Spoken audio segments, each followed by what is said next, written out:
Hey, are you ever going to start this podcast you've been talking about for like forever? Do you think that anyone will actually want to listen to something like this? What is your plan for an introduction? Are you sure you want to talk about these topics? People usually disagree. 3 hours? Are you crazy? Do you think you're some kind of expert or something? Are you planning to have an intro song? What if a bunch of people get really mad and hate you over this? Do you even know how to make a podcast? Are you just doing this because you like to argue with people? Don't let this be just one more thing that you talk about doing, but never actually do. Wouldn't it be better to do just one episode for each topic? Stop trying to change people's opinions. Just live your own life. Dude, people are never going to agree. Just let it go. Is this going to be a long intro? Because if it is, I'm bored already.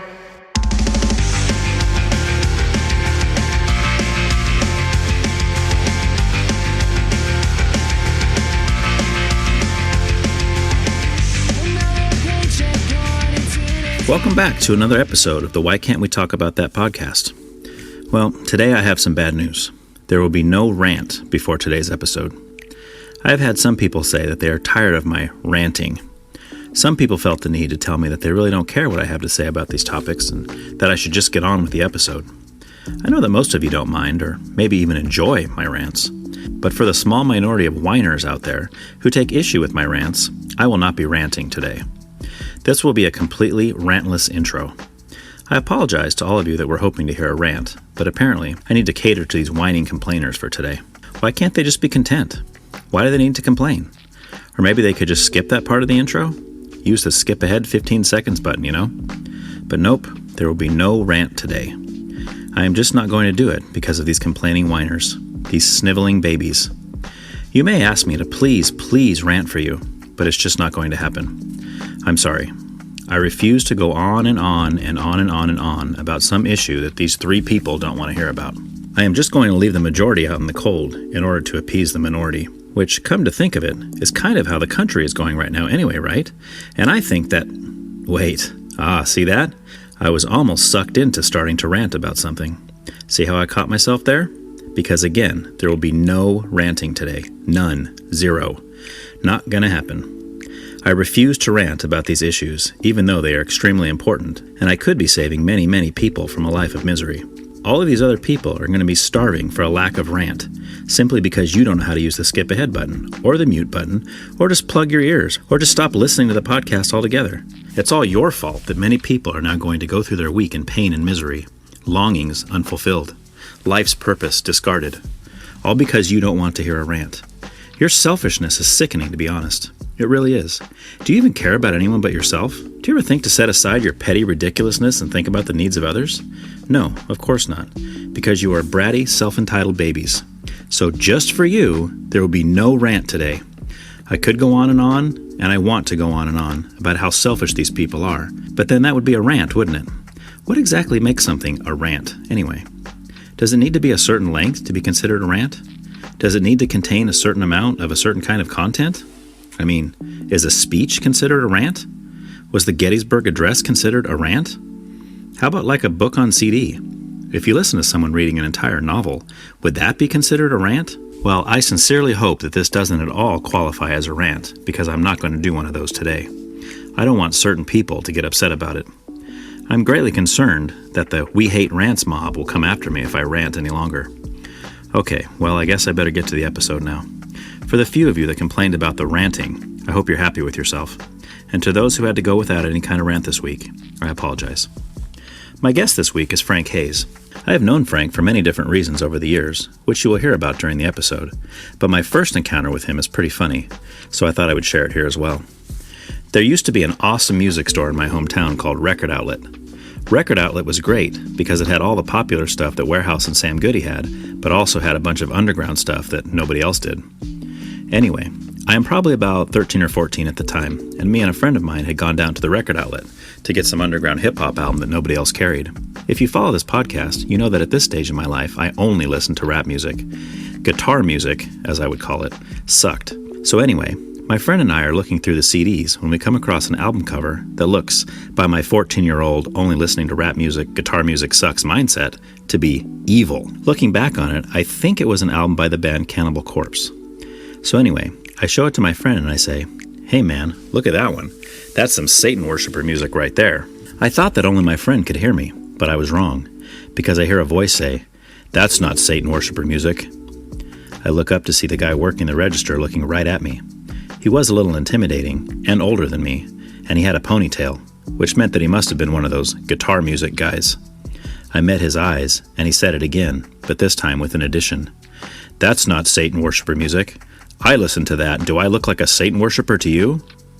Now, keep in mind, I am only 13 or 14, and I really don't know anything about Satan worship or death metal music. But in my ignorance, I thought to myself, yeah, you kind of do look like a Satan worshiper. But did I say that to him? Nope. But what I said was, no, you don't. Too funny. And even funnier, when years later I would get to know Frank much better and come to learn that he is definitely not a Satan worshiper, but just a really cool guy who also happens to like many different types of music. But for all of that, you will need to listen to the episode. Today's topics include Donald Trump, the two-party system, socialism, gun control, Ted Nugent, Tim Dog, Cannibal Corpse, Trap Like Rats, Outahand, Metallica, Buddy Rich, Lars Ulrich, Taylor Swift, the Dixie Chicks, Being Offended by Everything, Graphic Design, Dolly Parton, Songwriting, Clutch, Led Zeppelin, Lagwagon, Gwar, Food Ingredients, Corporate Greed, Creditors, Living in California, Faith or Business, Not Believing the Church, Oil Companies Throwing Hissy Fits, Trans Sports, Gender Affirming Care, and the Voting Age. Enjoy the conversation. Well, no, I left at 7:45. Oh, okay. Yeah, that was the thing. I was like, I just tried not to,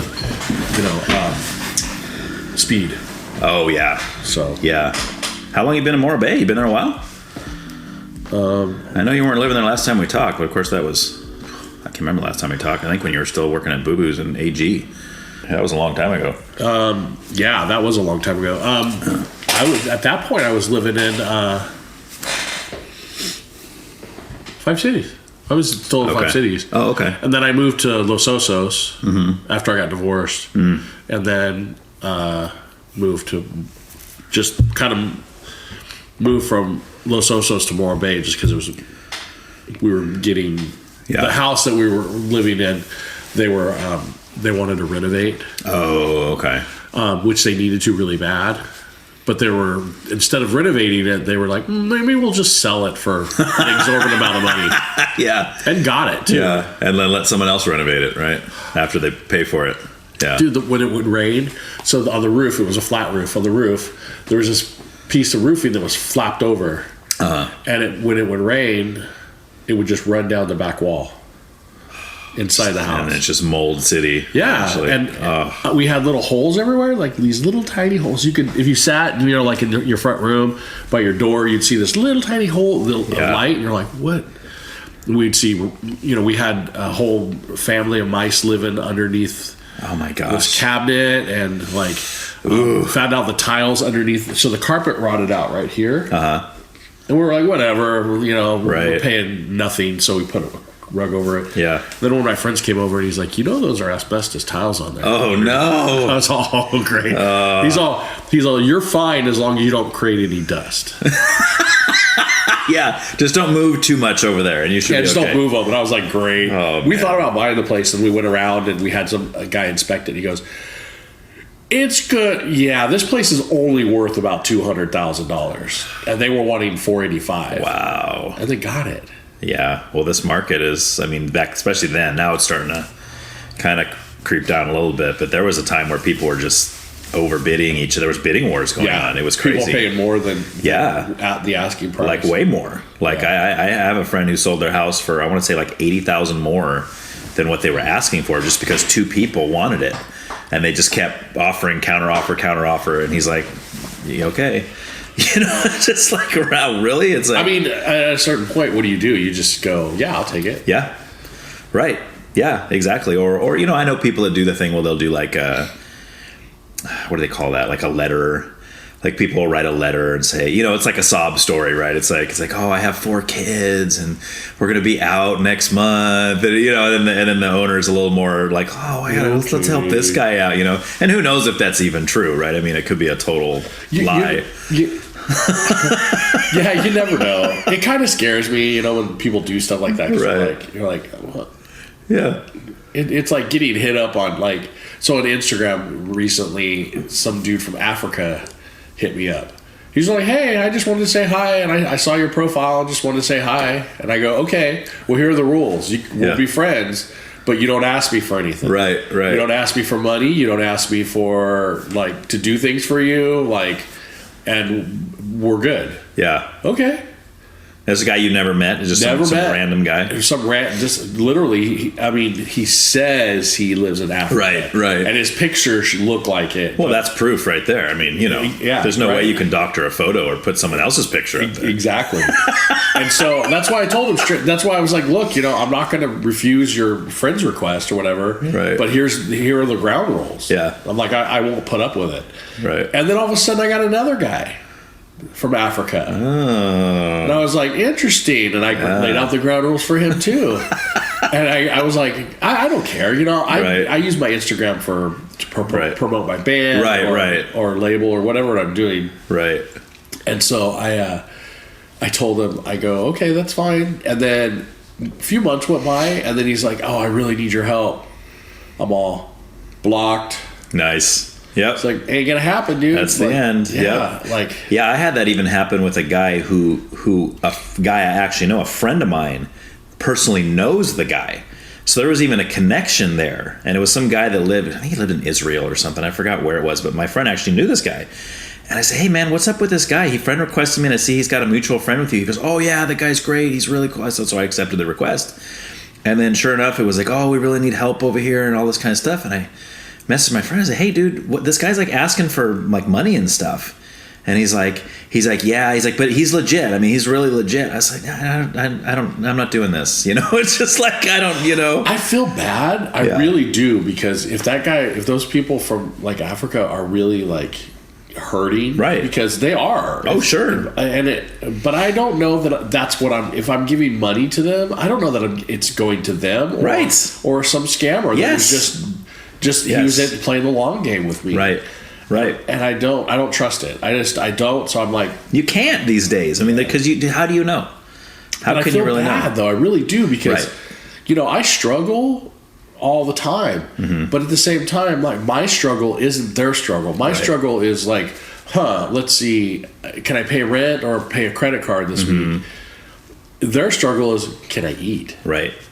That's different. Right. That's a completely, for me, that's a game changer. And I think most people I talk to are literally wanting to help people like that if they're serious. But most people are like you. They're like, but I don't know if I'm getting scammed or not. But if we could be guaranteed that we were actually helping some kid eat today, I think most of us would even give up one of our 3 meals of the day and say yeah, go ahead and I'll let you eat a meal. You know what I mean? I totally would. Yeah. I would totally, send them $20 a week or $20 a month or whatever it is. Right. If I knew the person, that it was actually going to somebody and actually doing some good. Right. Exactly. Exactly. So. Anyway, other than that, it's just free-form discussion. I don't know if you've listened to any episodes to kind of get a feel. No, because I never kept meaning to ask you what the name of the podcast is. Okay. It's called Why Can't We Talk About That? Oh, okay. And the whole point is because we talk about politics and spirituality, which everybody says whatever you do, don't talk about politics and religion. It's that's just the stuff people want to hear though. Right. They want to hear people. The dirty stuff. Sure. I mean, I love talking about that stuff, but I mean, I'm also the kind of person that can disagree with somebody without getting angry. Because a lot of people. No, I don't get. I'm so tired of people who dig their heels in for just to prove that they're not wrong. Right. It's like, hey, if you're wrong, take your lumps. Yes. I had an incident the other day. I went to grocery outlet in San Luis, and I left and I went home and I started to make dinner and I'm like, where's the rest of my stuff? Oh no, that's weird. And I'm like, wait a minute. So I called them and I was like, I thought I was just missing some chicken, right? Right. Because that's what I was working on. And they go, no, we don't see anything here. And the guy is kind of, I was a little mad because the guy was like, well, sorry. Really? Really? That's what I get? I'm like, do you think I would call you for $5? Right. You know, like, come on. I'm not trying to scam you. Right. And so I was like looking around and I realized there was a bunch of other stuff missing. Okay. And I was like, oh, no. So then I called back. So stuff you paid for, it just didn't come home with you. Yeah, I paid for it. Okay. And and then I asked to speak to a manager, and the manager was like, hey, yeah, what's going on? And I tell them the story, and they're like, oh, well, we don't know. I even talked to the checker. Nobody knew anything. They're like, well, come back in when you get, and I'm all, well, I won't be able to come back in until Monday. I'm like, okay, and we'll review the tapes, is what they tell me. Oh, right? wow. I'm like, that's a big deal. That's huge. The whole bill was $38. Wow. For everything. And so I'm like, look, I went back in there and I talked to a manager. And they're like, oh, okay. And they went to the store manager, and the store manager's like, hey, if you believe him, just let him pick out what he bought. Right. And so I pick out everything, you know. Grocery outlet for the win, man. The customer service was stellar. Oh, nice. But the checker was there. She came back in and she goes, you know, I reviewed the tape. And I'm like, oh, okay. And what happened? She's like, I caught you, buddy. Well, no. It wasn't that. It wasn't a gotcha moment. Really, it was like because my thing was the reason I brought the story up was because I'm like, look, if it's me, if I left it, then, you know, I'll take my lumps. It's all me. Right. But if I wasn't, if the bagger didn't give it to me, then it's not on me. And it was literally just like 6 things, right? You know, they're like, yeah, don't worry about it. But the checker had said that she reviewed the tapes and that the bagger had put 2 bags in my cart, right? Well, here's the thing, she didn't. I distinctly 100%, and I would put my hand on a Bible, that I picked up the one bag, and put it in the cart. And headed out, because I remember picking up that bag and going, wow, everything fit in this one bag, and then putting it in the cart. Right. And at the same time, they have this wine display right by the checkers, and somebody hit it, and you could hear all the bottles. Oh, like at the time you were checking out? Yeah, so it was a distraction. So the bagger was like paying attention to that. Oh my God, I'm going to have to clean that up, kind of thing. Right. And I have a feeling what happened was the extra bag was still sitting there. And when the next person came in, they just put it in their bag. Oh, so they got some extra groceries. Yeah, not thinking anything of it because they got distracted. That's what I think happened. Okay. But I distinctly remember that I grabbed one bag. Okay. She didn't put it in my cart. So that's why I was like, really? You looked at the cameras? Really? Yeah. All right. But they won't show you the tape, obviously. They didn't. No. And I was like, I want to see it. But but the whole thing was like, I'm like, look, if I made the mistake, I'll totally take my lumps. That's how it is, and that's how I think more people in society need to be. Right. Personally. Right. Instead of trying to defend everything, like they never do anything wrong. Well, you have whether you're for Trump or against Trump, you have the people who dig their heels in. Yes. And they will not, no matter what you do, will not even entertain another thought. Right. I saw a thing yesterday and I thought it was hilarious. And it was these people they were talking about. They were like, oh yeah, Trump is still president. He is the head of the military. Right. Yes. And and it was all these things, and the guy goes, well, so all the weapons that were sending to the Ukraine, that's Trump? Oh no, there's 2 militaries. Oh, 2 of them. Okay. I was like, huh? I can't wrap my head around. Honestly, I can't wrap my head around those thoughts. Right. Well, my question when I hear people talk about stuff like that, I say, okay, maybe you're right. Where's the evidence? Right? Where's the evidence of that? Oh, we can't see it because it's top secret. Well, then how are you so sure of it? If it's top secret, how do you know exactly, about it? Right. Because some friend told your friend and your friend, and they think they have this, like, they're privy to this information, like, oh, nobody knows but me. That's like, I don't put any stock in that. I'm sorry. I need a little more proof than that. Well, I mean, it was the whole, and the whole thing of the pandemic, believe in the science. Right. Which was who? Fauci. Fauci was show the me science. the science. Right. No, not your word. Right. Show me the science. Yes. Show us the science. Right. No, nobody would, because nobody could. Because it didn't exist. Because it didn't exist. Exactly. Yeah, Right. it's just... it was all fear-mongering and everything else, you know? Oh.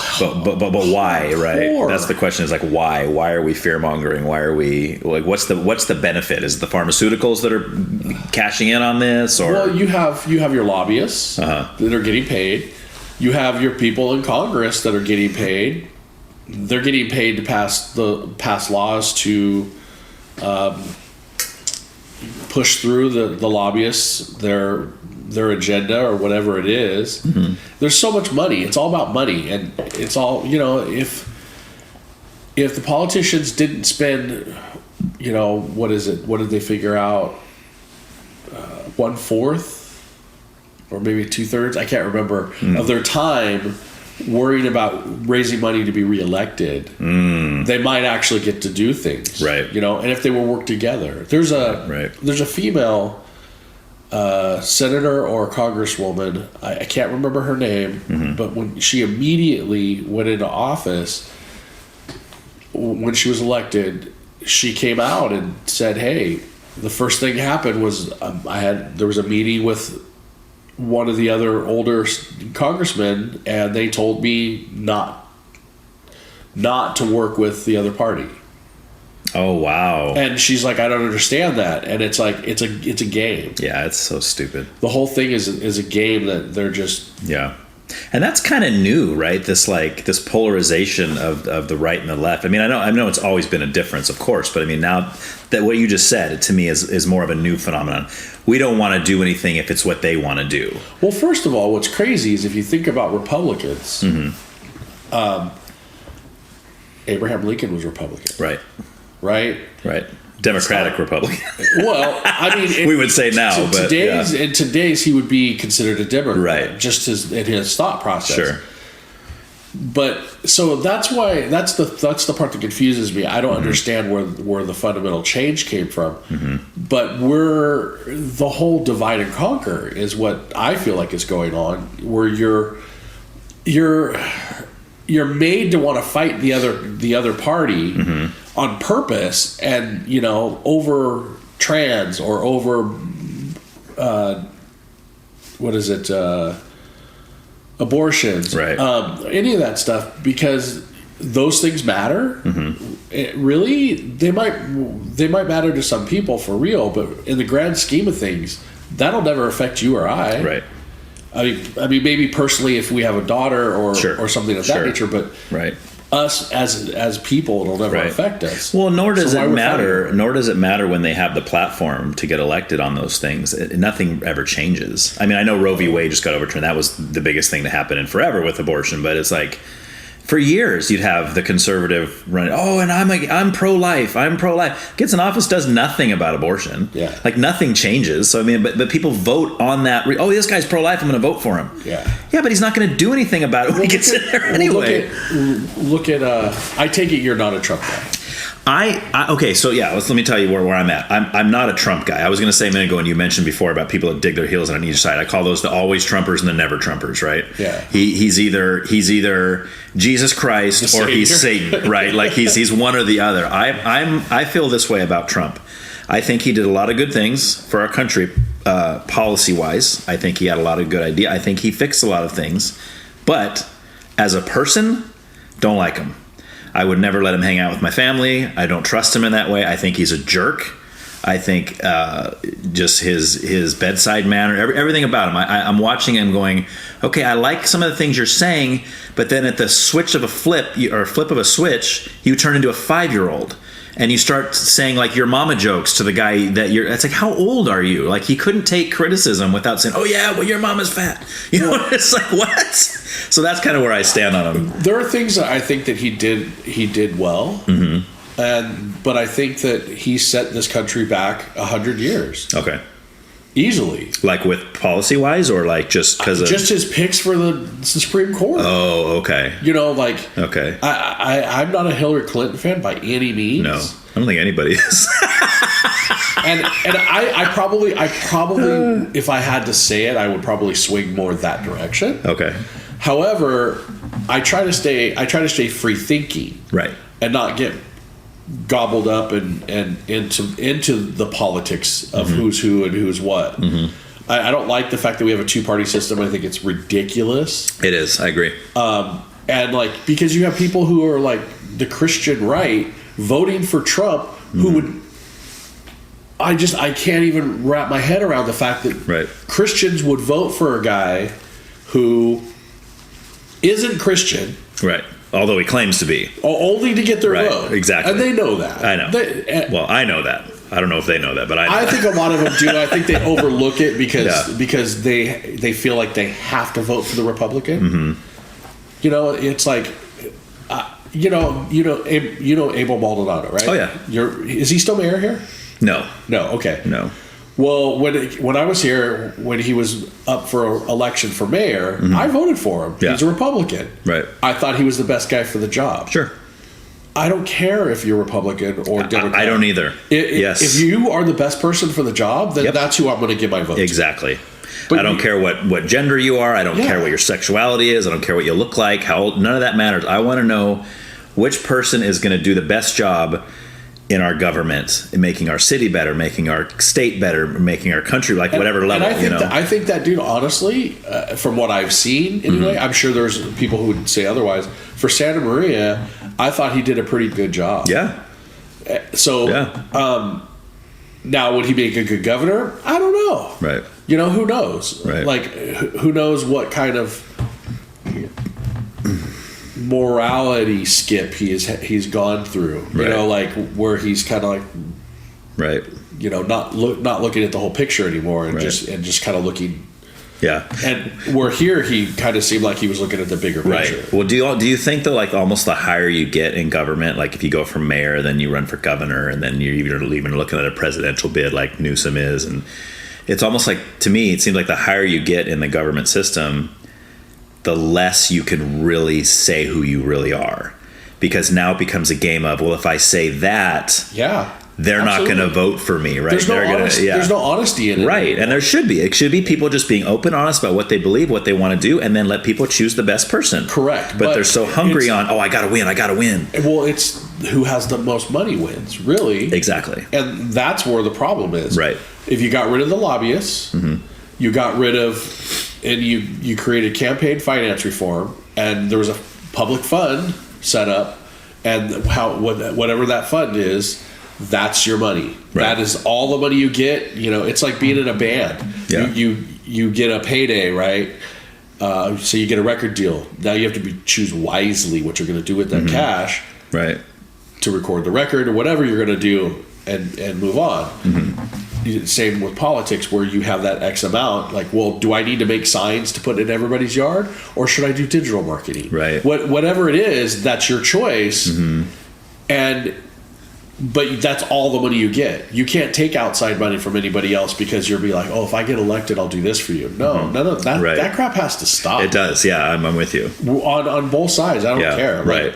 But will it stop, do you think? No. No, because I mean, I hate to say it, and I don't want to get branded a socialist or anything, but there are some truths and there's some good things about socialism and the reason why it works.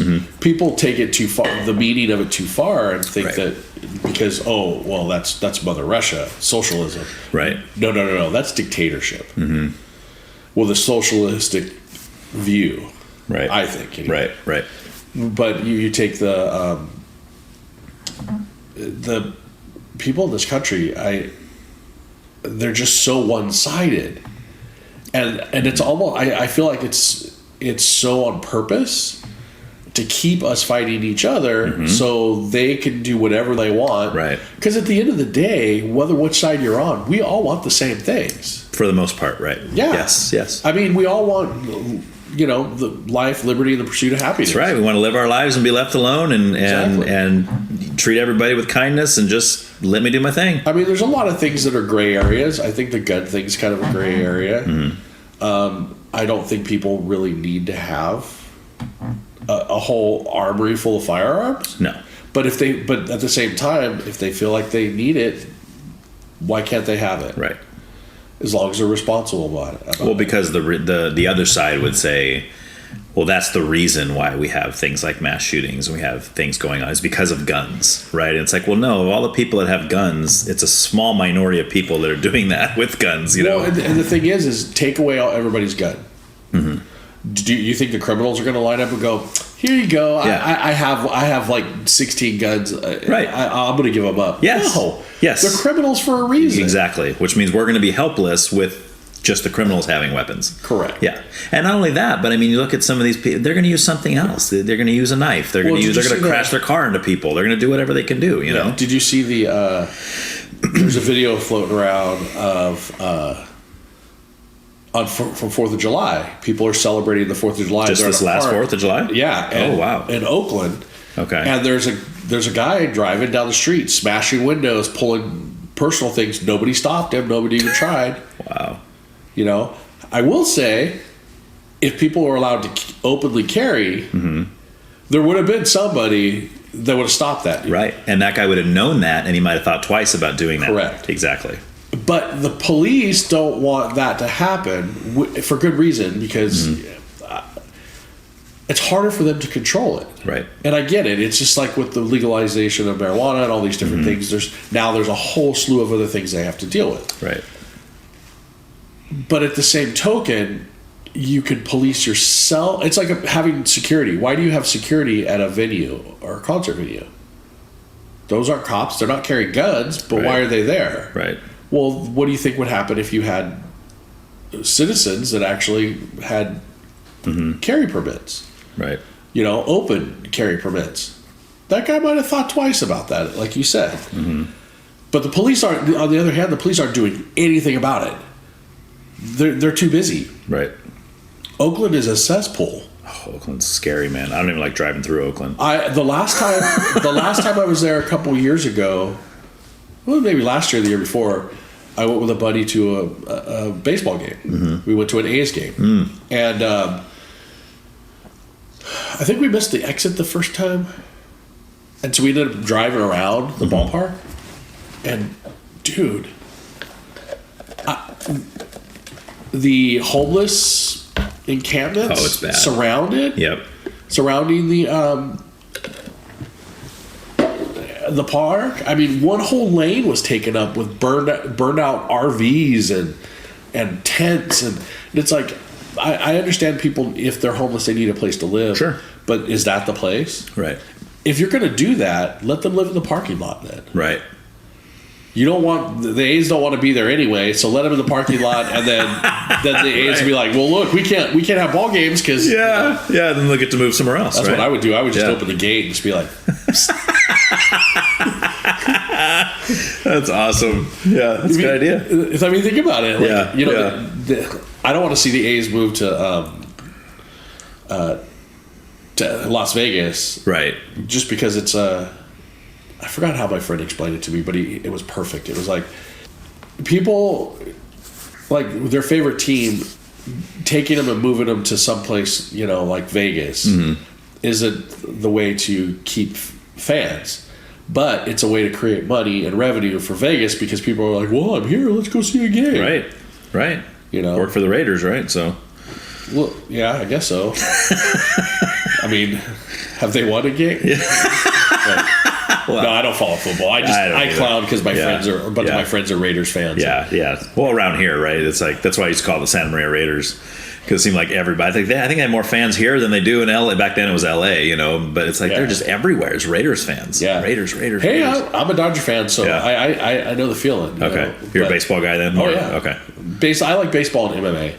Okay. So those are the two. Like, I know it's polar opposites. Yeah, a little bit, but But those are the two. Hockey and MMA are a little closer, I think. Yeah. So the only time in my life I've ever been to a hockey game, I went to a Kings game with a buddy, and it was so much fun. It was a blast. See, I've been to one in my life too. I never watched hockey on TV. Yeah. I went to a live game when I was about 16 or 17. It was probably the best live sporting event I've ever been to. It was so much fun. Yeah. And then there was no fights or anything, but it was still fun. Me either. When I was there either. Yeah. It was close. It was 3-3. They went into extra time, and I think Kings. It was against the Oilers. And I think the Kings won like 4-3 So in overtime. You remember more about it. It was awesome. I just remember being there and the experience and almost taking out Pat Sajak. Oh yeah, he was there. He was there. So Staples Center. You've been to Staples Center? Yes. Okay, so you know how it's just a big circle, Right. So when you're in there, when you're finally in there, you don't realize that it's a circle, Right. I mean, I guess it sounds really stupid, but I didn't realize that you would go through complete the circle so fast. Is what I should say. Okay. And so I'm looking around. I'm telling my friend, I go, man, we're already back to where we were. He goes, yeah. And then I turn, and this guy walks out of one of the chutes, and I turn back around, and he's like, we're right there. And I was all, hey, that's Pat Sajak. That was it. That was nice. That was my experience. That was your celebrity sighting for that day. Nice. That's awesome. I went to an MMA fight with my girlfriend's brother, and we're doing the same thing. But this was at Honda Center, and we all of a sudden some dude walks out of the door, and we're like, that's Herschel Walker. Oh, no way. We're like, what? So we went over, we talked to him. Right. And we didn't talk to him about football. We were just like, hey. Yeah. It was when he... Was that when he was running for Congress? No. He was fighting. Okay. Oh, so he this had is his a while first, back. He had his, it was a while ago. Okay. He had his first fight, mixed martial art fight, and won. Nice. And we were just like cheering him on. Yeah. We're like, dude, that was so awesome, man. He was like, really? You think so? He was like, really? You think so? Like, yeah. He doesn't know us, right? But he really, and he, took it to heart. He seemed like a really genuinely nice guy. I don't know what his politics are, right? I saw some interview and I was like, whoa, dude, you've been punched one too many times in the head. Where did that come from? But I don't know. I don't know his politics. So I can't. Well, I didn't know a lot about him either until he, like I said, he was running for something. Was it Alabama, Georgia? I think it was Georgia. Did he win? No. He lost to the guy that had the stroke, I believe, the Fetterman. Way to use John Fetterman. Way to use your illness. No, I'm just kidding. Yeah. Well, that was kind of a weird thing. I mean, I don't know if that was why or not, but I mean, you watch some of the debates he did and some of the talk. I mean, the guy obviously had a stroke. I mean, you can't hold it against him. No, but he literally, he couldn't even talk. And I'm like, and this is who you guys are electing to run your state? I mean, like, it seemed a little... Kind of scares you to think what Herschel Walker's stance were. If that's he was that bad that they picked him over the but it was interesting. But I wish Jesse the Body Ventura would be president. Would run for president. Wasn't he a governor? Mayor. He was a governor. He was a governor. Okay. Governor of Illinois or something, I think. Okay. People hate him. Yeah. But he has a brilliant mind. Oh yeah, he's smart. He's a smart dude. I like what I hear from him. I don't hear a whole lot because I don't really follow that kind of. I don't either. I just sometimes he'll do an interview and I'll be like, wow, he just nailed that. Right. Wow, he just nailed that. Yeah. Well, you can almost, so for me, I can almost determine if someone's really intelligent, even if everything they're saying I disagree with. But I can tell that they're thinkers, like they're using their brain. The reason they have those beliefs is because they thought long and hard about it and come to a conclusion other than, well, I just think that because I like it. It's like, well, that's, I know a gentleman, I won't say his name. Yeah. He's a really good guy. I've learned so much from him about music or stereo gear type stuff. Okay. He is a wealth of information. I think he's by degrees an engineer. The dude's one of the smartest people I know. Oh, nice. However, he swings so hard that way. Yeah. It's when you hear him talk, you're like, I want to sit him down. One of these days, I wanted to ask him, like, hey, would you just educate me? Like, what is it like? I not for a podcast or anything, but like, this is like how you are. Mm-hmm. Like, I don't get angry if you disagree with me. Sure.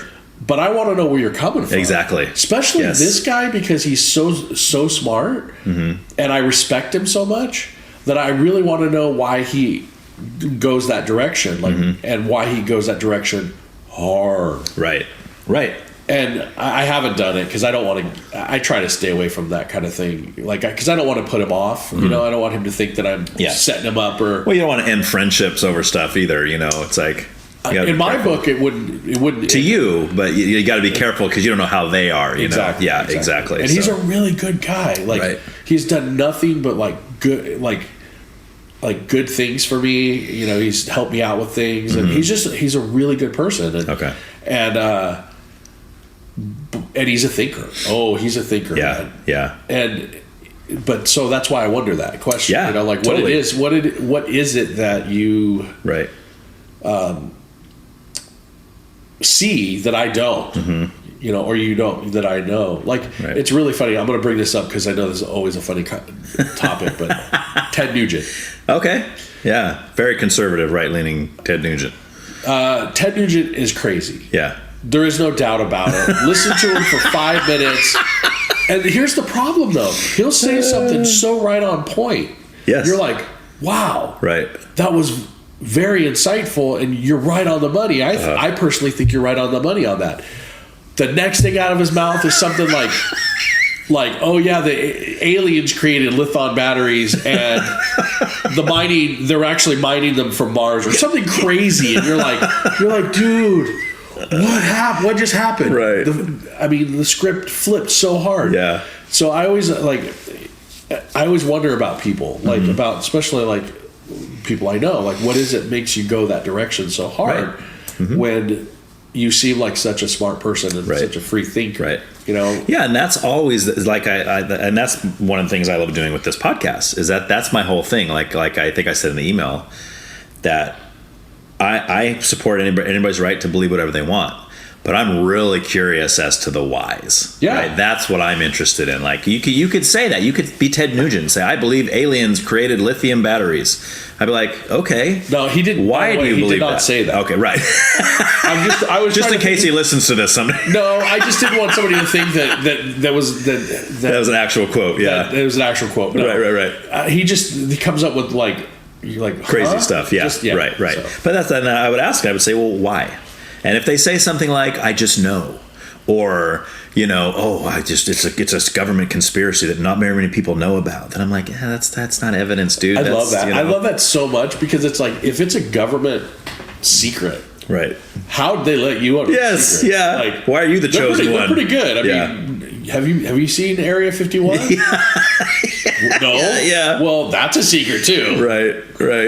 You know, we don't know what's going on over there. Right. But people claim they do. Oh yeah. That's the whole thing, right? They say, a guy escaped and he gave us information, and you know, and then he died right after he said it, but somebody has it written down. There was a guy that it popped up in my feed. I don't know if it was on TikTok or Instagram, but he was predicting. Hold on a second. Am I gonna have to sneeze? Yeah, it looks like a sneeze face. And he goes, I'm a time traveler.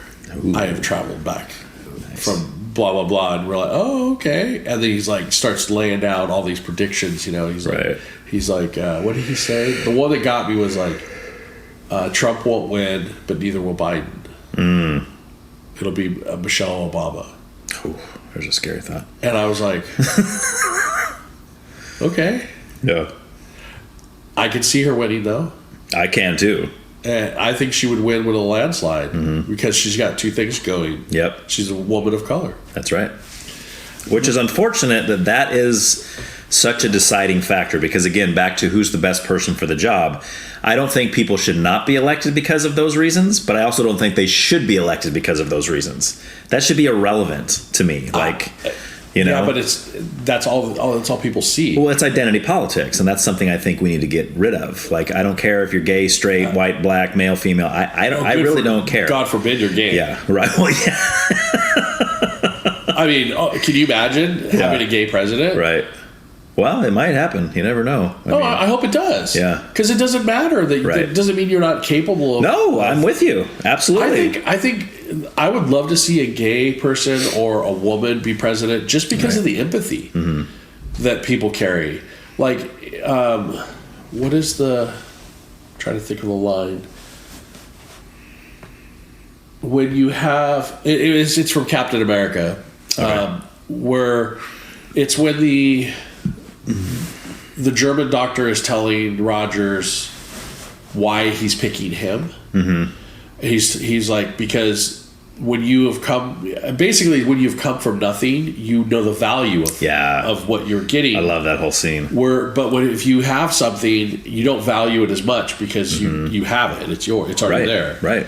And I think that, being a woman or being gay or whatever, you've seen some stuff, and it's not the same as being a white male in this country. Sure. Straight white male, rather. And that... Cis white male is what they say these days. Cis? Cis. It's cis white male. I thought cis was for sissy. No. Not in that context. Interesting. Okay. Yeah. Because I always thought when they said cis, it was like a sub or a... how do I put it? I'm trying to think how to put it. You're not gay, but you're cis. Mm-hmm. Like another name for gay? Kind of, but you're not... I don't know if it's another name for bi or you're just extra feminine. Okay. I don't know. I don't know how to put it. Like flamboyant kind of thing, more... But not gay. Right. At the same time. I don't know. It's not my world, so I just kind of pick up with things. Like you have kind of feminine qualities, yet you're heterosexual or something. Correct. Okay. I think, or you might have particular kinks. Okay. That, put you in that category. Mm-hmm. Or put you in the box, rather. Right. Everybody's got to be in a box. Yeah. God forbid that you... Yeah, right. All right, man. Well, we jumped right into politics. That was epic. That's awesome. We'll get back to some more of that for sure. I got nothing. Yeah. Yeah. A lot of people tell me that, and then we start talking, and then they got a lot. You picked... that's all I do is talk. Yeah. Good. I knew you'd be a good guest. That's why I thought, man, I haven't talked to the guy in forever, but I know even back in the day. So speaking of which, going back to this cracks me up because I don't know if you remember it. I know I told you about this back then, but I don't know if you remember me telling you or if you remember this exchange. But my first ever, not really meeting you, but the first interaction with you was at Record Outlet. Okay. When I was probably, 14, 15 maybe. Okay. And I was in there with a friend. I didn't know you at all at this time because we met later on in life after that because we had mutual friends and stuff. But that was the other thing. We'll go on, but I have a question for you. Yeah. So we're in there, and this is back in the day where I was just rap. It's all I would listen to, and we used to go into Record Outlet because it would have some of the underground stuff that we carried a lot of that you couldn't get anywhere else, right? I loved Record Outlet. I wish we had something like that in this area still. Me too. But down in San Diego was a place called Music Trader. Was the same kind of deal. It was like a low, Music Trader. Yeah, and those are awesome too.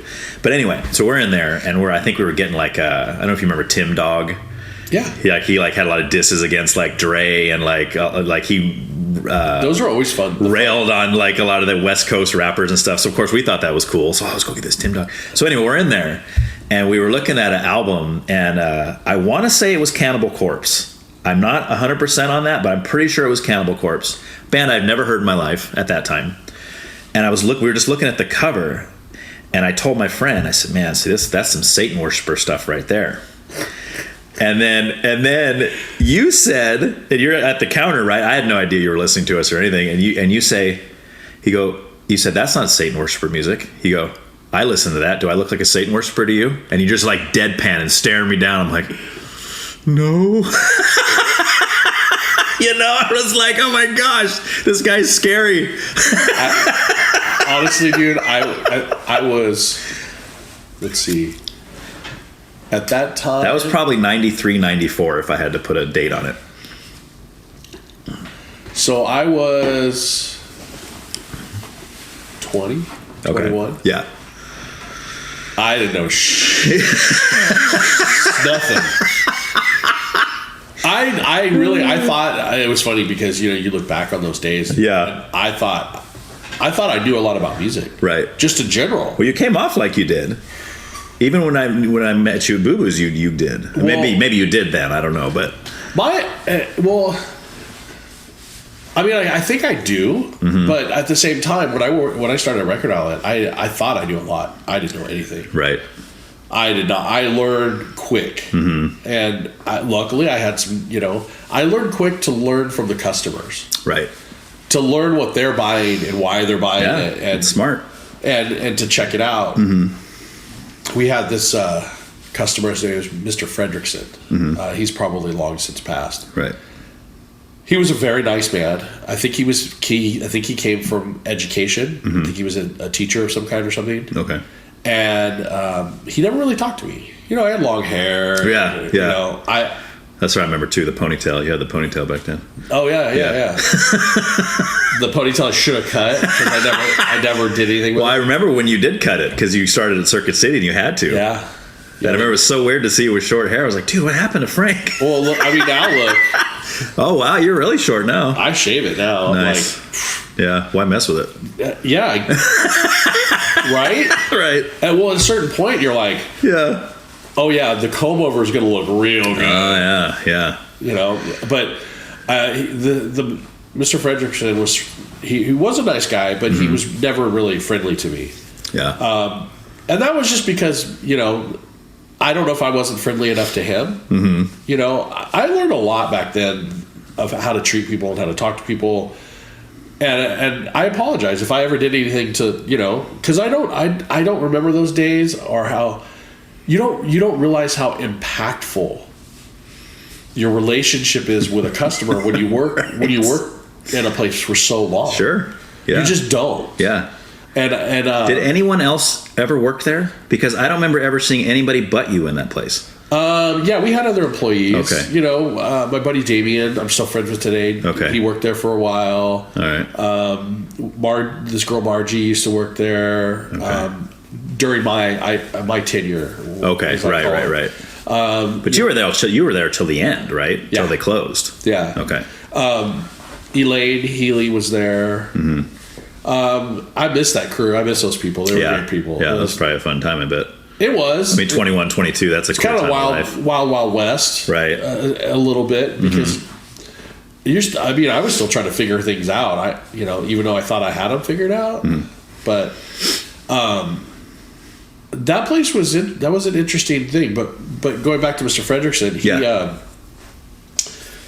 he was a jazz guy. He was the store's single best customer. Really? Yeah. We used to remember the cards. Yeah. His cards. Yep. His card was like that. Oh wow. I had them when the store closed. I took them. Don't ask me why. Just because. What else are you gonna do? Throw them out? Yeah, I didn't feel like throwing them in the garbage, and I was like, I don't know why. Yeah. And one day I went through them. Yeah. And he indeed was the single best. Wow. The only other guy that was close was Chef Rick. Oh really? Yeah. Interesting. Chef Rick was probably a close second. Okay. Yeah, I don't know him at all. I love his food, but I don't know. I only knew him personally. I only knew him from the store, and then the couple times when he was running the eatery in the bowling alley. Oh, I didn't know he did that. He did that for a while. At Rancho? Yeah. Okay. Which one is Rancho? The one that's gone in Orchid. Oh, that was Old Knolls. Old Knolls. Oh, way back then. Okay. Oh, yeah. Oh, dang. I used to go there every once in a while, and he'd hook me up with food. He was a really nice guy. I don't know whatever happened to him or where he is today, but... Well, you still got the restaurant over there. Oh, okay. Yeah. Chef Rick's. I didn't know that. Oh, yeah. That's right. It's the old jetty, where the jetty used to be. Oh. Across from Thai Hut and that little Melody Market. Really? On Foster. Yeah, it's right there. Oh, right. That's awesome. Yeah, because he used to be over in in Orchid, like where Cold Stones is, and Ricky's House Pizza's over there now. Yeah. A bunch of places over there, yeah. Yeah, and once he was there, I was like, well... Yeah, and then I thought I heard that he was running Far Western for a while. When Far Western moved from Gwar to Orchid, because that's an old Orchid now too. That's interesting. That's just a couple blocks down from Charlie's. Oh. Far Western's like this big, massive building. Like it just totally stands out like a sore thumb. But yeah, interesting. See what happens when you don't live here. Yeah. How long has it been since you've been in this area? Well, I come back. My band practices in Orchid. Okay. So I'm here like typically I'm here once a week. Okay. the last couple weeks we've been having a little band drama, and like we were finishing up a recording, and then we had some band drama. So and then I had to go to Colorado. My stepdad passed away, so bummer. So because of all of those things, we haven't practiced in a couple. Okay. What's the name of the band you're in now? Trapped Like Rats. Nice. And how long's that been going? Year and a half, maybe 2. Oh, so kind of new then. Sort of new, yeah. Okay. What kind of music? I would say hardcore punk. Okay. Yeah. Can you compare it to a band I would know? Like, say it sounds kind of like this? Or is that too hard? Well, I mean, if you crossed, like, Sick of It All with, like, some street punk with, like, maybe a tiny bit of, like, a Rancid or something. Okay. Like, it's extremely hard to classify. The reason is because, like, so our singer, he's really into street punk. Mm-hmm. His favorite band is Blood for Blood, though. Okay. So he sounds like and this is not a diss to him because he'll be the first one to say it, but it sounds like he gargles with nails. Oh, okay. So it's real guttural. Well, not guttural. It's not guttural, really. But it's like if you listen to Sick of It All, like how his voice is really like raspy and tore up. It kind of sounds like that. Our bass player is very street punk kind of guy, but he plays like a bass player plays and accents and puts other things in the music instead of just following what the guitars are doing, which is always awesome. That's how that stands out. That's why I love the guy. Yeah, and that's what I love about Matt Freeman. And that's why I compare. That's the comparison with Rancid. Okay. That's the older reason. Gotcha. Comparison with Rancid, because we don't really sound like that. Okay. And then one guitar player plays a very, very punk like type style. The other guitar player is very non-punk but plain punk. Kind of like the guy is an amazing musician. Okay. Plays all kinds of different things, but tries to hone them and make them kind of punk. So, like on the recording, we have a couple songs where we're like, wow, that song sounds melodic. Mm. But that's because of him. Right. In a good way. Right. And then I think of myself as being like not a punk drummer, but playing punk. So, although you played in quite a few punk bands, right? Yeah, as a drummer. but it's been decades. Okay. Man. Since like Outahand. Yeah. Okay. Did you see that LP came out? Yeah, I bought it. Did you? Yeah. Thank you. I did. Yeah. I appreciate because I had For Pit's Sake forever, and I know that one was like stuff recorded before that one, right? But it was never released. Oh, it was after. It was after after I left the band. Oh, okay. Because you were on For Pit's Sake. No, you weren't. No, the Outahand LP, that was all stuff that we did. We recorded at Zion. Okay. In '96, right? And it never got released. Well, that's what I mean. That stuff was prior to. Oh, I thought you meant For Pit's Sake. No. For Pit's Sake came out after that. Yes, and yes, they had a different drummer for that album. But this one that I just bought was because there were some songs on it that were also on For Pit's Sake, but they were different versions. Very like the song Outahand is on both of them. Yes, which is probably my favorite Outahand song of all time. I love that one. Very different. Okay. And I think Snapper's on both, maybe, or I could see that. Okay. And well, they I don't even care anymore, but they were struggling for material, so they went backwards. Okay. So a couple of those songs I think were old songs from the guitar player, the two guitar players' previous band before I was in the band. Oh, okay. Which was with a Permagrin? Yeah. Okay. Yeah, they were Permagrin songs. Okay. So I always thought it was funny. It's like, well, where's the new material, dude? Like, write new stuff and don't go backwards. Right. Going backwards always is the thing that kills you. Right. Really? Yeah. Like living in the past. You've got to move forward. Right. You know. But by the same token, though, and I'm sure you experience this too. Like you probably have a lot of your favorite bands where you, as a musician, you understand the wanting to progress. You wanted it to morph. You wanted to change. You don't want to be pigeonholed into the same thing. But you also have bands where you're like, man, that first album ripped, and then everything after that was like, what do you guys do? I mean, it's okay, it's decent, but man, I just wish you'd write another one that was similar to this. You know, of course. I mean, you can't. that's a thing with music in general. Progression is good, but what kind of progression? Like when you're in a band and all of a sudden you write this banging album. Say it's a metal band. You're like, wow. Yeah. The next one you think you're Rush. You're trying to be. You're like, whoa.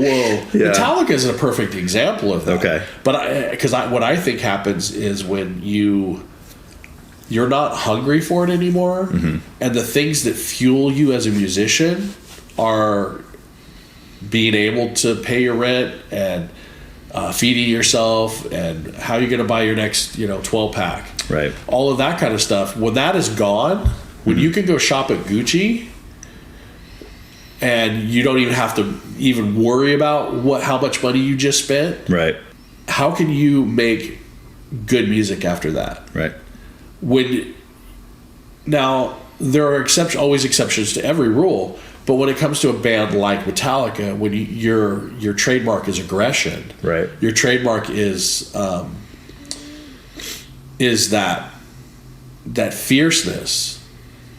If you're not fierce and angry anymore, how do you write that album again? Well, and there's so many factors there, right? But I mean, it's like you get into I think of bands that were very dark and very depressing and very angry, and then maybe that's usually because the singer or whoever's writing the music is in that place. But then once they get out of that place, they start writing stuff like I think Stained is a good example. Korn is a good example. Like they had some stuff that came out later that was a little, because he had gotten, I guess he was severely depressed at one point, and he got out of that. So now, but the fans are listening, going, "Dude, what is this? This is almost like too happy for you, or whatever." So I mean, there's that aspect. But then, the band wants to experiment. I totally get it. I mean, I've never really been in a band, but I can imagine that I wouldn't want to be that same thing. Like I'd want to evolve. I'd want to spread my wings and go, and like back to Metallica, you're right. They had that aggression, that kind of thrash sound that they had in the early, but that kind of progressed. So you get to the Black Album, which was, that's where they really, but then Load comes out after that. I mean, the follow up to hands down their best selling album, Load comes out, and you're like, now don't get me wrong. There's some great songs on Load in different style. But they had that song, Mama Says, I think it was called. It's got a slide guitar, and and we're going. Now, had I just heard that song and called it some other band, it's a pretty decent song. But you're like, this is Metallica, and you're like, whoa, what happened there? So, it's easy now for hindsight. When Load and Reload came out, I thought those records were terrible. Okay, terrible. Right. Yeah. I still think they're pretty on point as far as being not great records. But I will say that it's a kindler, gentler version of Metallica. Right? But it's still, in its heart, still sounds like Metallica. Okay. However, when they put out that piece of garbage known as Saint Anger... Thank you!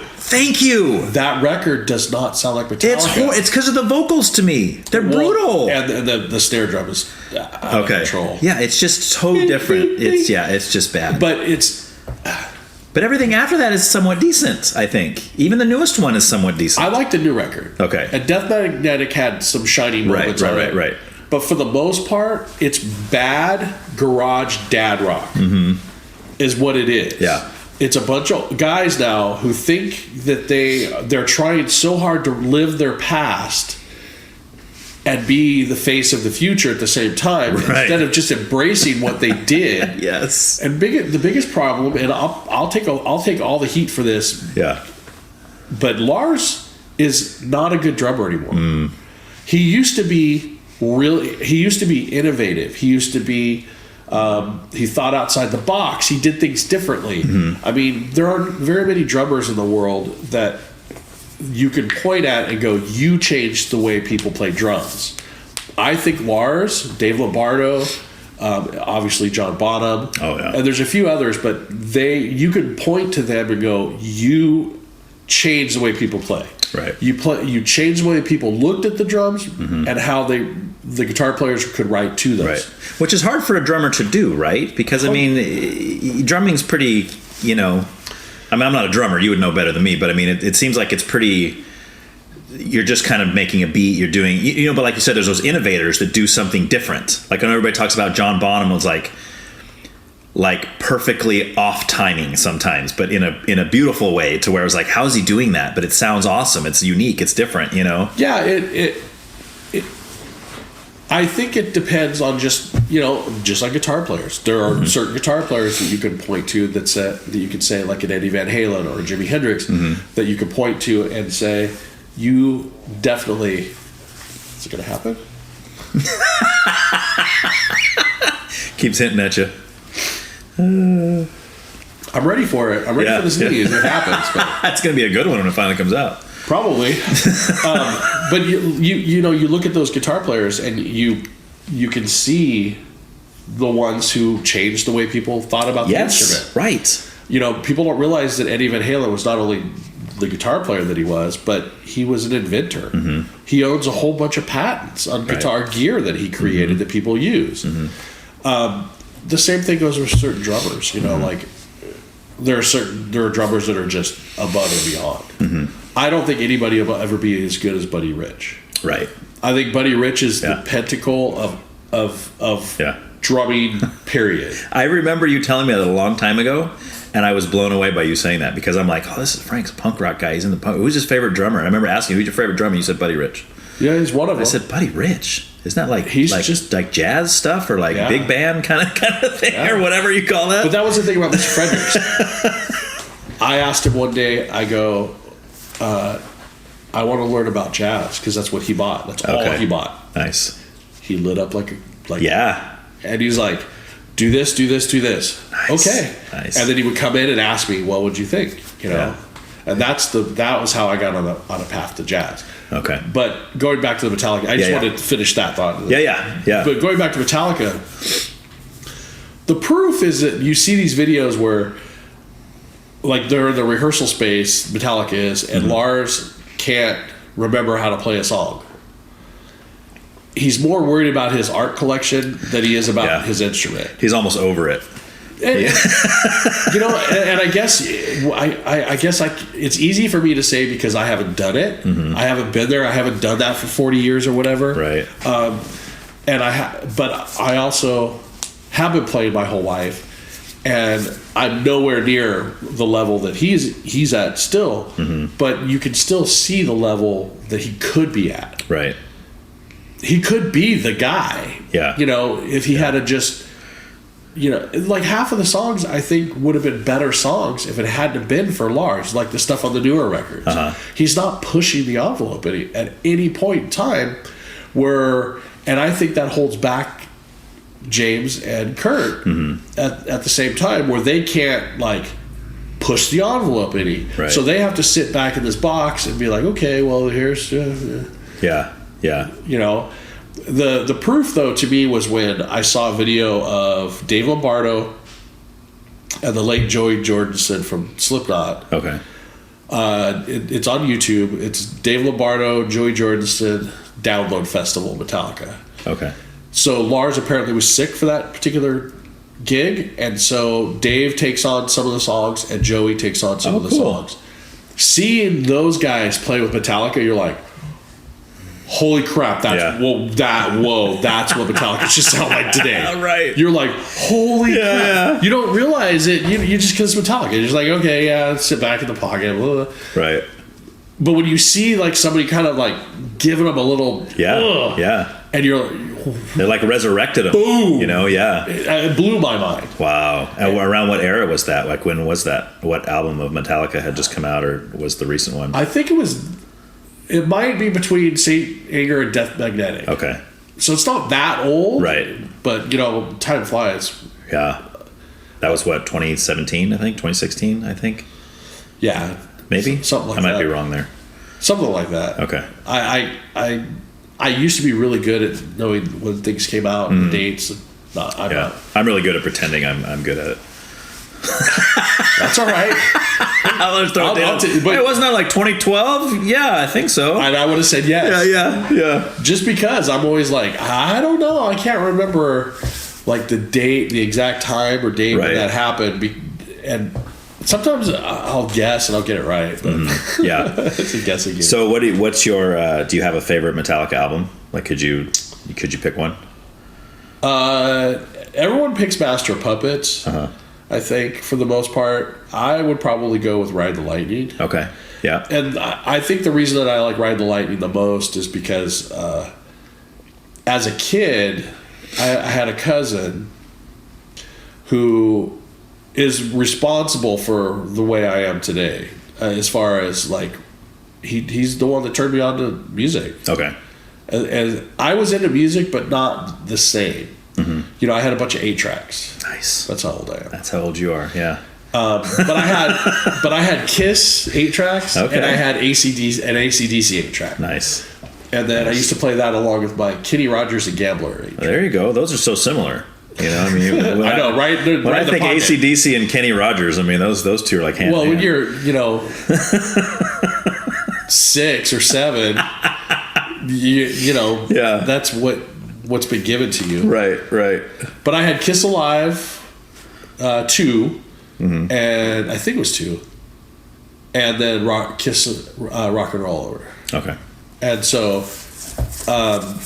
those are the 2 that I had for Kiss, and I used to play the crap out of them. Yeah. And then my cousin he played bass. He was into punk rock, but he also taught me something that I learned a long time ago that not many of my friends actually even followed. Back in the day, if you liked metal, you didn't like punk rock. Right. There's always exceptions. Right. But that was true with everything. Like that's what I think is fascinating about back then. You had one style you liked, and you couldn't go out. Like you couldn't like country and rap, or rap and metal. Like you were a metalhead, or you were a hip hop guy, or you were a country guy, or whatever. You know, that's different than today. Most people, you ask that question, you say, "What kind of music you like?" They say, "Pretty much everything." Right? That's what you hear most of the time now. Yeah. Totally different. Oh no, it's 100%. Yeah, 100%. Yeah. So back then, my cousin was really into metal and punk rock. So he kind of taught me to bridge the gap between the two. So I would listen to the Misfits and then, Dokken. It didn't matter. Right. There was no fine line. I didn't know that there was supposed to be. Right. You hadn't been taught yet. But when I got a little older, it was like, well, you don't mention the Dokken part. Right. Whatever. Just pretend like that band doesn't exist. And but because of that, he would make me tapes. Okay. And so my grandparents I lived with my grandparents, and so we used to go from I used to live in Ventura, and then from Ventura we moved to Paris, Arkansas. Oh, wow. That's a little bit of a change there. Yeah. It sucked. We were there for 3 weeks, and my grandma couldn't take it, the heat, the humidity. Oh, yeah. Which she's from there originally, essentially. She just got used to here, maybe, and couldn't acclimate back. Yeah. And so we ended up moving back. Then we moved to Paris, California. From Paris to Paris, but neither one having the Eiffel Tower. Exactly. Okay. And neither one spelled the same. Okay. Because the one here in California is Perris. Oh, it is? Okay. Don't ask me why. I didn't know. I was along for the ride. Probably not to be confused with the one in France, maybe. Maybe they're like, oh, we don't want to get confused here. Or somebody's farmer's name or something. Oh, Who knows? Yeah. I don't know the history. I just know that I thought it was really strange, even as a kid, that we went from Paris to Paris, even though that there was no reason for it. Right. But the reason I bring that up is because we used to drive from Paris to Ventura to visit family, and when we would do that, I would sit there with my Walkman, and so my cousin's always feeding me tapes. Okay. And so I would listen. It would be Hanoi Rocks, and then all of a sudden Metallica, and then all of a sudden the Misfits, and then whatever the Germs, whatever else he had that. So he was your main source of any new bands you would ever hear at the time. Yeah. Okay. And then when I got a little bit older, I started reading everything. I read every magazine I could get my hands on. I would buy tapes, and I would read the liner notes, I would get to the point where I'd be like, oh, so-and-so thinks so-and-so on that record, so-and-so thinks the same person on this record, and then just be like, it was a rabbit hole. Oh, wow. Or it would be like, how do they know each other? You'd start trying to find that out? Sort of. It'd just be, it wasn't that stocky. You're hiding out in the bushes outside their house? It was more like just to learn about who's who. Like, is that guy from a band? Is that a band that I should check out, kind of thing? And, that's just how I discovered music. Kids today, good God, it's so easy. It's so different, yeah. I know a couple kids, and they're just like always, spouting the most underground of the underground of the underground because it's the coolest thing. And it's like, dude, you'd be listening to Korn right now if it went for Spotify. Yeah. Yep. And you probably closetly do. Yeah. But the point is that like it's just so amazing to me how things have changed. Right. Like some of my favorite records I bought and still have today. I bought on an accident or on a whim. Yes. Sometimes I'll be in like a used CD store because I'm still a CD guy. I mean, I never stop buying records. Okay. But so I buy vinyl and I buy CD. Okay. Lately, I've been buying a few more CDs than vinyl just because I'm sick of the cost of. Right. That's crazy sometimes. There is no reason a reissue of some jazz guy or some metal band should be $40. No, unless it's like an original pressing or something, And it's a reissue though. You're talking reissue that just comes out, and you're like, okay, cool. You put it on colored vinyl. That's great. I know that costs you a little bit more. Right. Okay, but where is the kitchen sink? Right. Where are the gas coupons? Like, there's nothing else in this to warrant the cost. Right. Especially with some of the jazz guys. Those guys aren't alive anymore. Hopefully the family's getting that money. Right. But you're like, what? Why is that record $40? Right. And you can blame Taylor Swift, Adele, and Lana Del Rey. Yeah. Yeah, because they've started putting out their records at a price point where Lana Del Rey's records were, I think they listed for $34. These are just brand new releases. Yeah. Granted, they were double albums. Taylor Swift's was $50. Yeah. And it just always cracks me up, that everyone's like, oh, they're so for the fans. I'm like, bull. Yeah. They're for the money. Right. There wouldn't be a $50 record. Right. Yeah. It wouldn't be $50. But it's like I've noticed and I'm probably going to get in trouble saying this because I know a lot of people that listen to this and don't get me wrong, I am a Taylor Swift fan. I'll say that off the bat. Of her music, I do like a lot of her music. But like my daughter is like big. My oldest daughter is like huge into her. But I've noticed that like with the Swiftie group, like there's almost like this almost sense of worship to where it's like they won't like you try to convince them and say, oh, well, she's all about the money, she's just trying to get money out of you. They'd say no, not my Taylor. Yeah. Right, because they're so bought into it. Like she can do no wrong. Like it could be on the news tomorrow that she slaughtered a family in their living room or something, and they'd be like, no. She didn't do. All the evidence comes out. So here's video of Taylor Swift slaughtering a family. No. That can't be mine. No, there's no way. Right? It goes back to that, like the Trumper people. There's like Trump can do no wrong. Right? Yeah. It's the same thing with her. And it's like, no, she's a human. Right? Yes, she writes. She's a good songwriter. She has some good songs. But she's a human. Right? She's not deity. Like she's not worthy of worship. It's like, come on. I can't stand her music. Okay. This is on a personal. Any of it, huh? I mean, she goes from country to pop to folksy. None of it, huh? Okay. Nothing I've ever heard that hits me. Is it her voice you don't like, or? I think it's the slick, polished, overproduced. Okay. And part of it is just the persona is overinflated. When you have it's like, okay, the Kiss Army. Right, back in the day, there were so many people who loved Kiss. So many people, Kiss. Right. Well, what did that do to people who didn't know Kiss or like Kiss? Excluded them. Kind of pushed them out. Yeah. Or they instantly didn't like it because they were bombarded by it. Right. Yeah. That's part of it. I do respect. Right.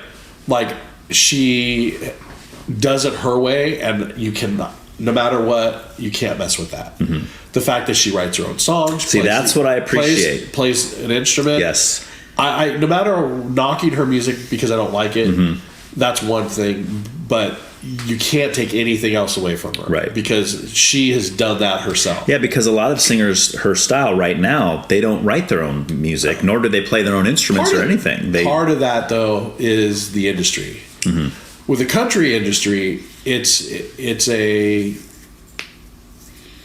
good old boy type setup where they have writers that are on payroll and they want you to use their writers. It was a big thing that, the Dixie Chicks bucked against that system. Right, I remember that. And almost lost their record deal, but then the next album came out and was their biggest record yet. Right. Yeah. And they wrote their own songs. It's just one of those things is where you can't say they're the Chicks now. You said Dixie Chicks, you're going to get yourself in a lot of trouble. They're always going to be the Dixie Chicks. They've come out. They're no longer the Dixie Chicks, and it's Lady A now. It's not Lady Antebellum. I mean, so many people were offended by that. Just droves of the country was so upset by the name Dixie Chicks that they had to change it. I'm being sarcastic, obviously. I know you are. There was two people in the world. I'm offended by that name. I'm offended by a lot of stuff. Yeah. And you know what I'm offended by the most? Is people who are offended by everything. Yeah, which is a lot of people these days. Really? Yeah. You can't just get over it? No. That's the problem. Where were you when Porky's was made? Yeah. Right. You want to talk about an offensive movie? Right. I love it. It's one of my favorite movies. But the point is hello? Right. Why are we going backwards in time? Right. We should be moving forwards in time. Yes. They're just parts. Well, I was just talking the other day with somebody about stand-up comedy and how I look at people like Chris Rock and like Dave Chappelle and some of these people that are coming out with newer stand-ups where they're like, you know what? I don't care if you're offended. This is what I think. And I think that more people have to start doing that because I want to get to a place. I understand some things. She's snoring. Yeah. I understand some things shouldn't be joked about. I get it. But to me, those are only things that are personal. Like to use my own demographic. If some stand-up comedian, I don't care what color he is, black, white, Asian, I don't care, and he's cracking jokes about white people, I think it's funny. I don't get offended by it. But if I'm in the audience and he points at my wife and starts cracking jokes about my wife, that's a little more personal, right? Because that's my wife, right? It's not a broad group of white people or Italians or whatever, right, the gay community, whatever it is, and I think from people I talk to, most of America can joke about themselves in that way, as long as it's not personal, as long as you're not making fun of my mom or my son or my, you know what I mean, like somebody that's actually a personal close to me. If you can't laugh at yourself, quit. Yeah, just do something. Right. Go crawl in a hole. Learn to shoot heroin. Right. Do something where I don't have to look at your face. Right. Yes. It's gotten overblown. The offense. People are offended by everything. There's literally, I see these videos where these 20-somethings are literally in tears, and you'd think someone just slaughtered their family. But what really happened? Someone else made a video where they disagreed with their position on something. I can't handle this. They said something against what I believe, and they're literally bawling their eyes out. I'm like, dude, relax. It's okay. Nobody hurt you. Yeah. Nobody touched you. Just relax. Maybe someone did. Maybe that was the trigger. Maybe, I don't know. I guess I don't know the whole story. But it's like what you're saying is, do that. Yes, right, exactly. Yeah, I don't know how we got on that, but that's where we got to. I don't know how we got on it either. I like the people who play their own instruments. That's how we got it. We're talking about Taylor Swift. Yeah, I respect all of that so much more. But it's like I don't like her music. I don't care. Yeah. If she sells records and it keeps people coming to the record store, more power to it. You see that as a plus. Because do you work anywhere right now? Do you work at a record store, or do you? I work 6 jobs right now. Dang. Yeah, that's why it's so hard to pin me down. Woo. So I do graphics design. I've been doing that for quite a few years now. Okay. And like what kind of stuff do you do? Like do you do it musically? Do you like album covers and stuff? Or yeah, I do. Okay. I could do cover. I mean, my I would say my specialty is print media. Okay. So if you needed postcards, business cards, logo design, layouts, LPs, CDs. Okay. Is that your own company, or do you work for somebody else? It's me. It's all me. Okay. And then I do work for other people as a kind of freelance, Like a contractor kind of thing. Yeah, private contractor. Yeah, Okay. exactly. Yeah. That's the thing I was trying to do the most, and then I've been doing it for quite a while. I've been doing it for probably 10 or 11 years now, and then the pandemic hit, and then I decided, well, I can't go to work. Yeah. So I went back to school. Okay. And got an actual certificate in graphic design. Okay. It hasn't done squat for me. But you can put it on your wall and look cool, though. Yeah, I guess. You look official. I guess. It hasn't done. I mean, I learned a few new tricks, you know, which was cool. That's what I wanted. That's what I went for. Right. I didn't go for any kind of prestige or anything. And then I work. Currently, I still work one day at Boo Boo's. Oh, you do? At where, San Luis? San Luis. Okay, is that the only one left? That's it. Okay. Yeah. 26 years. Okay. I worked there. You counting AG and that one, right? Yeah. Oh, yeah. Counting AG. Right. Okay. Yeah, I get into the San Luis one very, very rarely. I probably wouldn't if I didn't work there. Okay. I love the store. I think the store is great. Do they still have a good used CD collection? Yeah. Okay. Oh yeah, dude. Okay. It's pretty ridiculous, actually. Okay. I just wish we could sell through a little bit more because there's so much sitting that people would go crazy over. You know, like some good titles. What are the prices range generally for used CDs there? Are they pretty cheap? The highest for a single disc, I think, on an average, is $5.99. Okay. And is that for like an obscure release that you can't really find anywhere, or no? That's usually for something that's like, that's pretty standard. Dark Side of the Moon, or okay, pretty common. Yeah. Okay, but popular. Obviously, that's one of the more popular albums. And then I work at the Fremont. I'm the box office manager at the Fremont. Oh, fun! That's cool. How many hours a week do you do that? As many as I possibly can, Okay. but not as many as I need. Okay. And do they just do movies now, or do they still do shows and stuff? Oh, we're all doing shows. Just shows. Okay. Occasionally there's a movie. Okay. Occasionally we'll do a movie, but for the most part it's all concerts or comedians. Okay. So you get to see a lot of cool bands and stuff, I bet. Define cool. Well, I mean, do they get? I don't know who they get over there. I don't really see. No, I'm joking with you. Okay. We get some really cool stuff for real. I mean, it's. I feel so humbled and fortunate to be able to do that. Okay. I just manage the box office. I don't have anything to do with booking or any of that kind of stuff. You just sell tickets and that whole deal. Pretty much, yeah. Okay. And but I still, I'm still part of the theater. So I've seen some good shows. I've seen some terrible shows. Okay. Can you give me some examples of some of the good ones? Marty Stewart was pretty awesome. Okay. He's up there telling he. One of the things I like about some of the older artists is that they have stories to tell. Mm-hmm. And he's telling this story about how he's backstage with Willie, Christopherson, who else?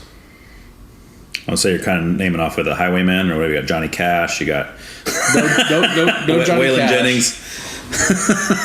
Waylon might have been in the okay. But anyway, so Marty, they're talking. They're talking about things, and he's just talking about when they were about. I think they were going to induct Dolly Parton into Country Music Hall of Fame. Mm-hmm. I'm going to butcher the story, but anyway. Right. As long as it's funny, it doesn't matter if it's true or not. Oh, it'll be true, but it won't be funny. But he just tells a story about how they're all kind of round circle talking about Dolly, and then they get to Willie, and Willie just makes a drug reference about him and Dolly Parton smoking out. Oh, nice. And it's like he's telling the story in front of everybody, Yeah. like laughing, you know. Right. It was just, one of those things. It would have been funnier if he had been there. Right. Moments, but it's probably one of those things that probably for a lot of people tarnished the reputation of Dolly Parton. Wait a minute, she did what? If she hasn't done that yet, I think her new album might. Yeah? Yeah, she has a duet with Rob Halford from Judas Priest. Oh, wow. It actually is it like a rockin' song, or is it's it? more rockin'. Okay. Rob Halford, for all the crap that he gets for being a gay man and all of that stuff, I love him. I think he's got an amazing voice. Even at his age, I think he's either 70 or close to it. He sounds great, and you don't realize that. Yeah, you think you just think of the the big screaming voice. Right. The guy can really sing, and he sounded great next to Dolly. I was like, nice. holy crap! I'm gonna have to hear that. It's on Spotify. Oh, it's already out. Okay. Yeah, the one song. Okay. I don't know about the album. I just heard that one song, and I was like, yeah. I've never been a big Dolly Parton fan. Obviously, I mean, it's kind of after my time or before my time. Yeah, after my time. I'm 112. No, so she before.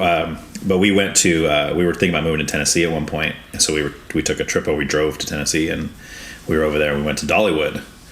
Have you heard of Dollywood? Oh yeah, it's like her. I've never been there. Okay, yeah, it's like her theme park or whatever. Like over there in Eastern Tennessee, where she grew up near the Smoky Mountains and stuff. And you go through there. It was fun. It was a blast. It was fun. It was raining the whole day, so we were just. It was cold, and we were from California. So like, man, this is brutal. But we had a blast. People could tell we were from California too, because we were all like bundled up and stuff. And they're looking at us like, "Dude, it's not that cold. What's the matter with you?" But you go through the park and there's rides and stuff, and then there's also all this stuff where you learn about her life and how she grew up. And she was like one of I'm sure I'm gonna get the number wrong, like one of 10 kids or something in this like 1-bedroom house or something. It was just like crazy. And you kind of see how she got to where she was, and it was like nothing was really handed to her. She worked hard. It was like, so I gained a lot of respect for her after that, and that kind of made me want to start checking out some of her music, because there was like a live show there where a lot of her family members came out and they sang versions of her songs and they told stories and stuff. She wasn't there, but I mean, it was cool to kind of learn more about her.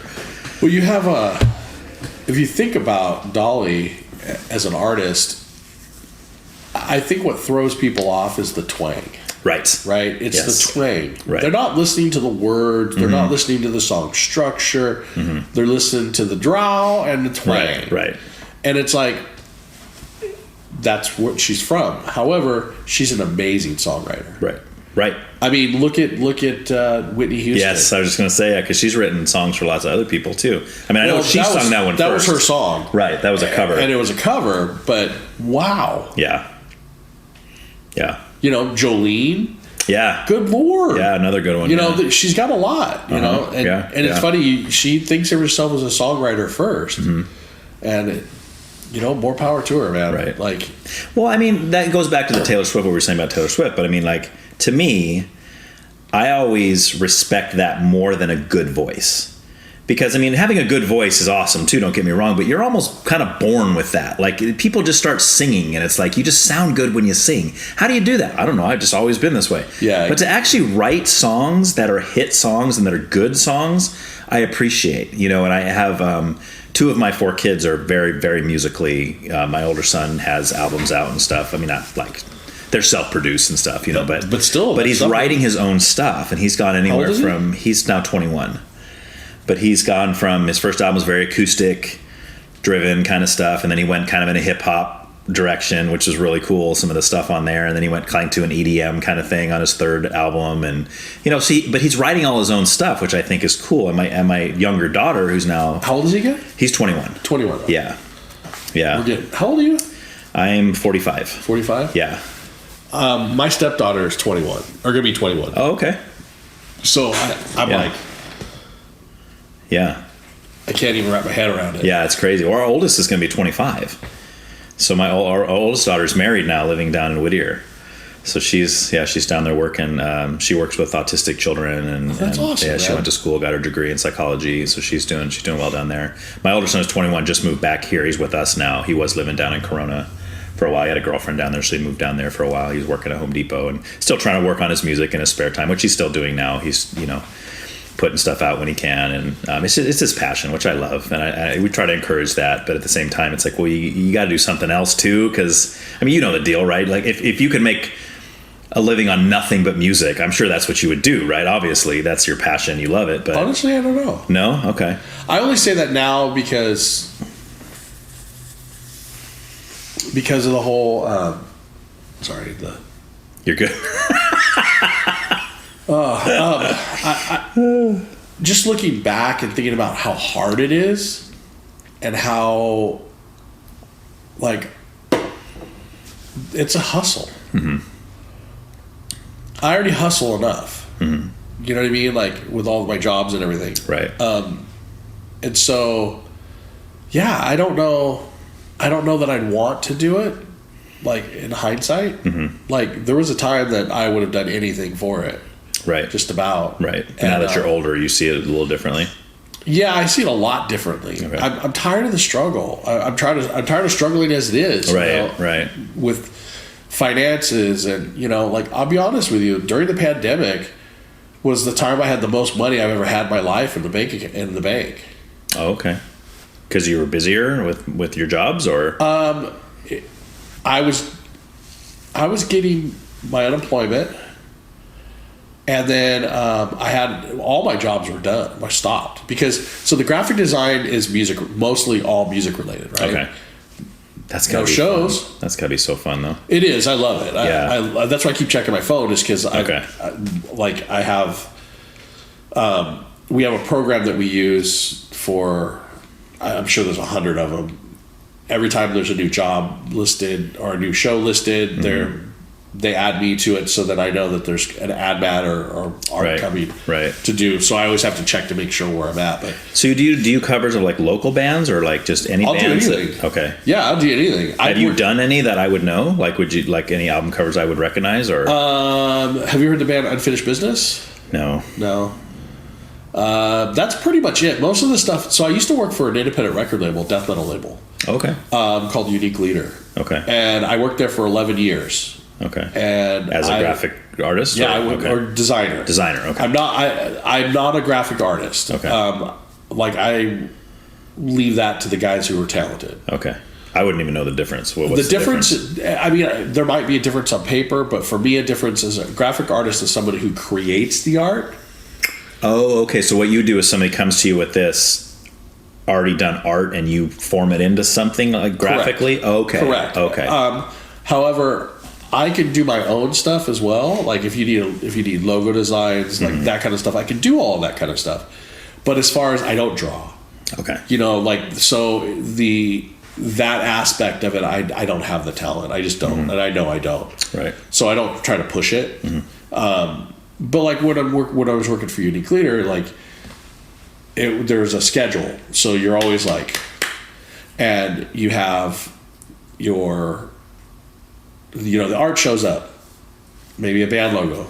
Now you got to figure out what to do with it and create maybe a 16 panel booklet out of that one piece of artwork and that logo and their lyrics. So that's where the creative side comes in. Correct. Okay. So a lot of times, you've got to figure out, okay, how can I use pieces of this to not look like I did the last one? Mm-hmm. Can I get pictures of the band? Can I get this? Can I use this? How can I work their logo into something? Right. So there's always that. I mean, I did a lot of t-shirt design as well, mm-hmm. where I take the art and have to put these are death metal t-shirts. So right. It's crazy artwork, and you're like, all right, what do I do with this one? Do I put the logo in the middle, on top, on the bottom? Yeah. My boss would always want them on top because that's the way everything shows, right? Right. Well, I would try to put them on the bottom sometimes because that's where they fit better mm-hmm. and looked aesthetically better. Right. I got one time I won, and I got one down the side. Oh, cool. We're selling t-shirt. Yeah. Didn't sell for crap. I was like, all right. You're like, I learned. All right, you're right. It could have been any number of reasons. Right, but right. It didn't look death metal enough, I guess. Yeah. But yeah, I do that, and then box office manage. A buddy of mine is in a touring band. Okay. And I'll do shipping and receiving for him. Well, I should say just shipping, not receiving. But when he goes out on tour, I'll go and pack orders and then ship them off for him. And then if he has like his website, he'll send me files and I'll manipulate them so they look good on his website, that kind of stuff. Okay. I designed a new logo for him and different things like that. But for the most part, it's just the graphic stuff for him is just minor. Okay. And then what else do I do? Sometimes I pick up cars for Hertz, rent a car. Oh, okay. My girl works for Hertz, so. Oh, okay. So you just kind of help out when needed. Yeah, when it's a private contracting work. Okay. You know. Yeah. You can easily make $100 in a day. Yeah. It's just spent just sitting in a car driving. So I'm like, yeah. If I got nothing else going, let's do it. Yeah. I love driving for a living. I mean, I could probably be one of those cross country truck drivers if I didn't have a family. I'd have to leave them behind for too long, I think. But if it was just me, I could probably do it. I don't know that I want. I drove. So I had been collecting posters since the record outlet days. Uh-huh. I had ridiculous amount of posters. Yeah. You ran out of walls to put them on. Well, I just had them all rolled up in boxes. Oh, really? Tubes. Oh, yeah. It was once I started unraveling, it became a nightmare. Because I was like, I'll just put them up online to sell them. It was more complicated than that. Yeah. And so I found somebody to buy the whole lot, right? The deal, though, is that I had to deliver them. He would pay for my gas, but I'd have to deliver them. Well, his place is up by Mount Shasta. Oh, boy. So I set out at 4 o'clock in the morning. I think I made it to... Oh, like Reading? No, past Reading. It was like Dunsmuir. Oh, yeah. Actually, we've stayed in Dunsmuir. I love Dunsmuir. It was beautiful. There's a little railroad like hotel there where they have a bunch of old railroad cars, and that's what you sleep in. And then they have the big car they have as a restaurant. It's really cool, man. I forgot what it's called. Something Railroad something. But it's right there in Dunsmuir. We drove by it one time because my cousin, you know my cousin Danny, he lives up in Washington now. And so we drive to Washington. We used to pass all these places where we're like, oh, cool, you know. All right, real quick. Refresh. Yeah. Danny, Danny McFarland. So you know he was married to Danielle Lawrence. Which I think okay. That was the connection. Dude. Yeah. Which I'm fuzzy there too. I don't remember how that came into play. This goes back to the record outlet story because then the next memory I have of you was, and I don't remember who you were. Was it Quail Meadows you were living in at one point, or was that somebody else's house? I know you were there because we used to watch horror movies, and I would always fall asleep on the couch. We did that multiple times, but I know Danny was there, Danielle was there, and I can't remember who else was there. That was my first wife. Okay, but did you guys live in Quail Meadows, or was that someone else? I thought it was Quail Meadows. Is that the apartments? Yes, that are behind Pacific Christian. St. Joe's. No. Oh, maybe that's where it was. Maybe I'm confusing the two. It was behind St. Knollwood. Joe's. So it was Knollwood, maybe. Is that what it is? That's what's over there by St. Joe's. Maybe I'm just getting the names confused. But yeah, I remember going over there and we would watch like Friday the 13th. We watched Halloween. And I would always crash out like halfway through the movie. And you guys would have to wake me up. Hey, man, you fell asleep again or whatever, you know? Dude, since you hit me up, I had been racking my brain. I'm like, you know, when you just know somebody, you know. Yes, right. And you forget, yeah. Well, because that was so long ago, dude. Was that like 20-something years ago, at least?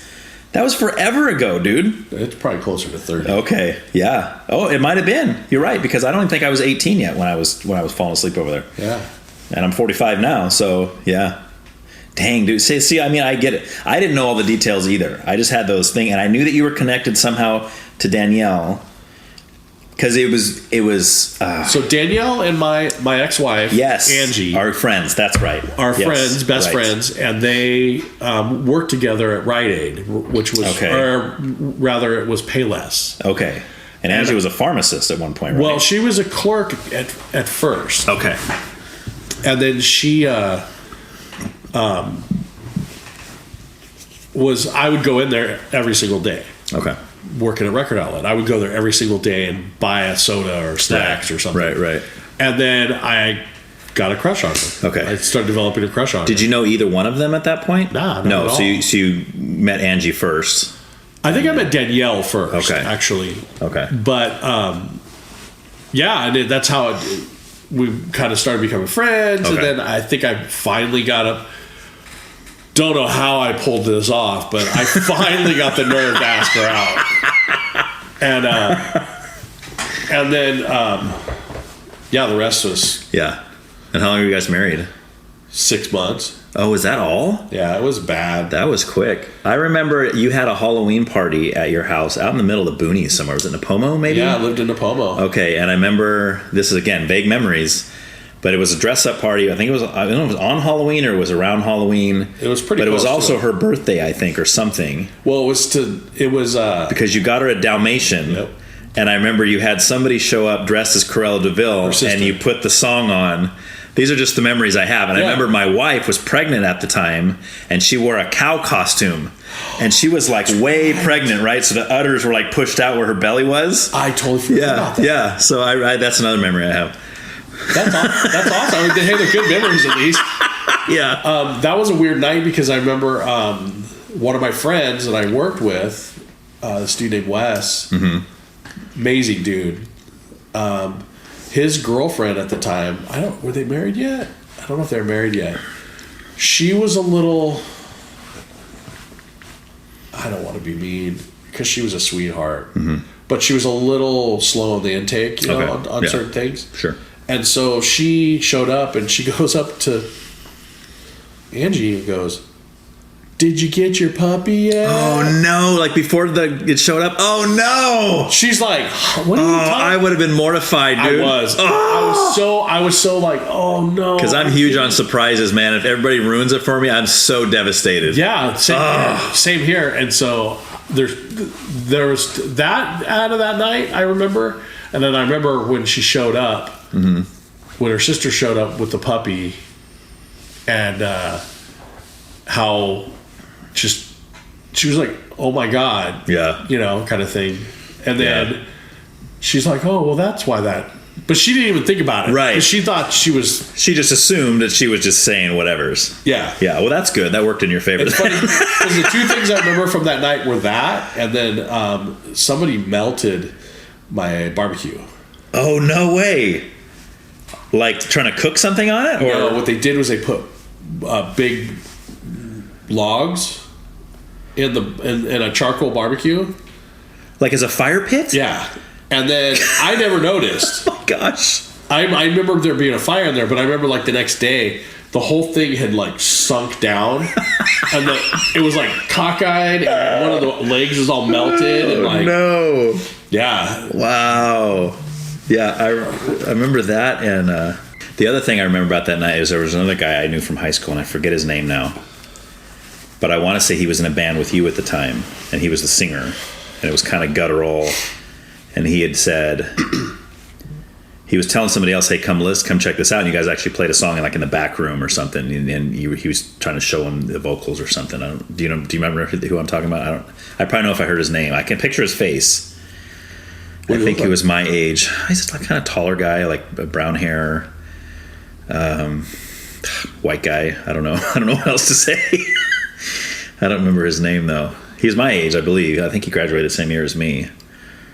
So, because he's one of those guys, like I knew who he was, but it wasn't like we were friends. I don't think we had ever talked before. But I was like, oh, I know that guy from school. I got nothing. Okay. I got nothing. Okay. You can't remember any bands you were in at that time?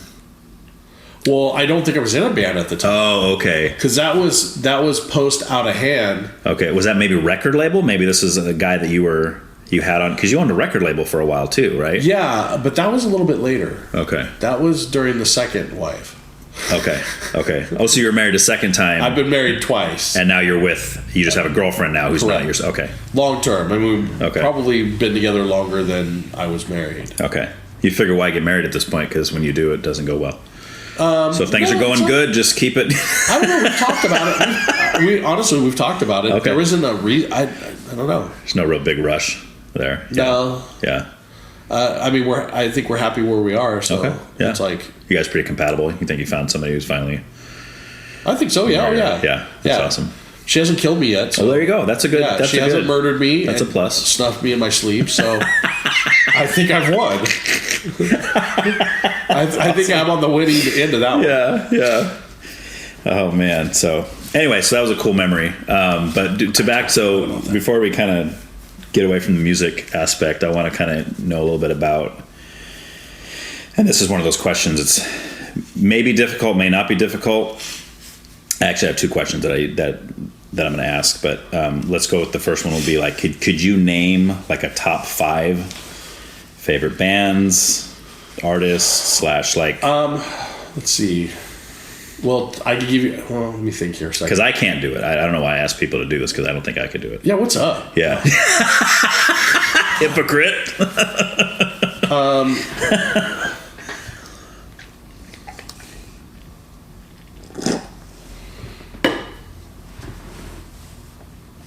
Let's see.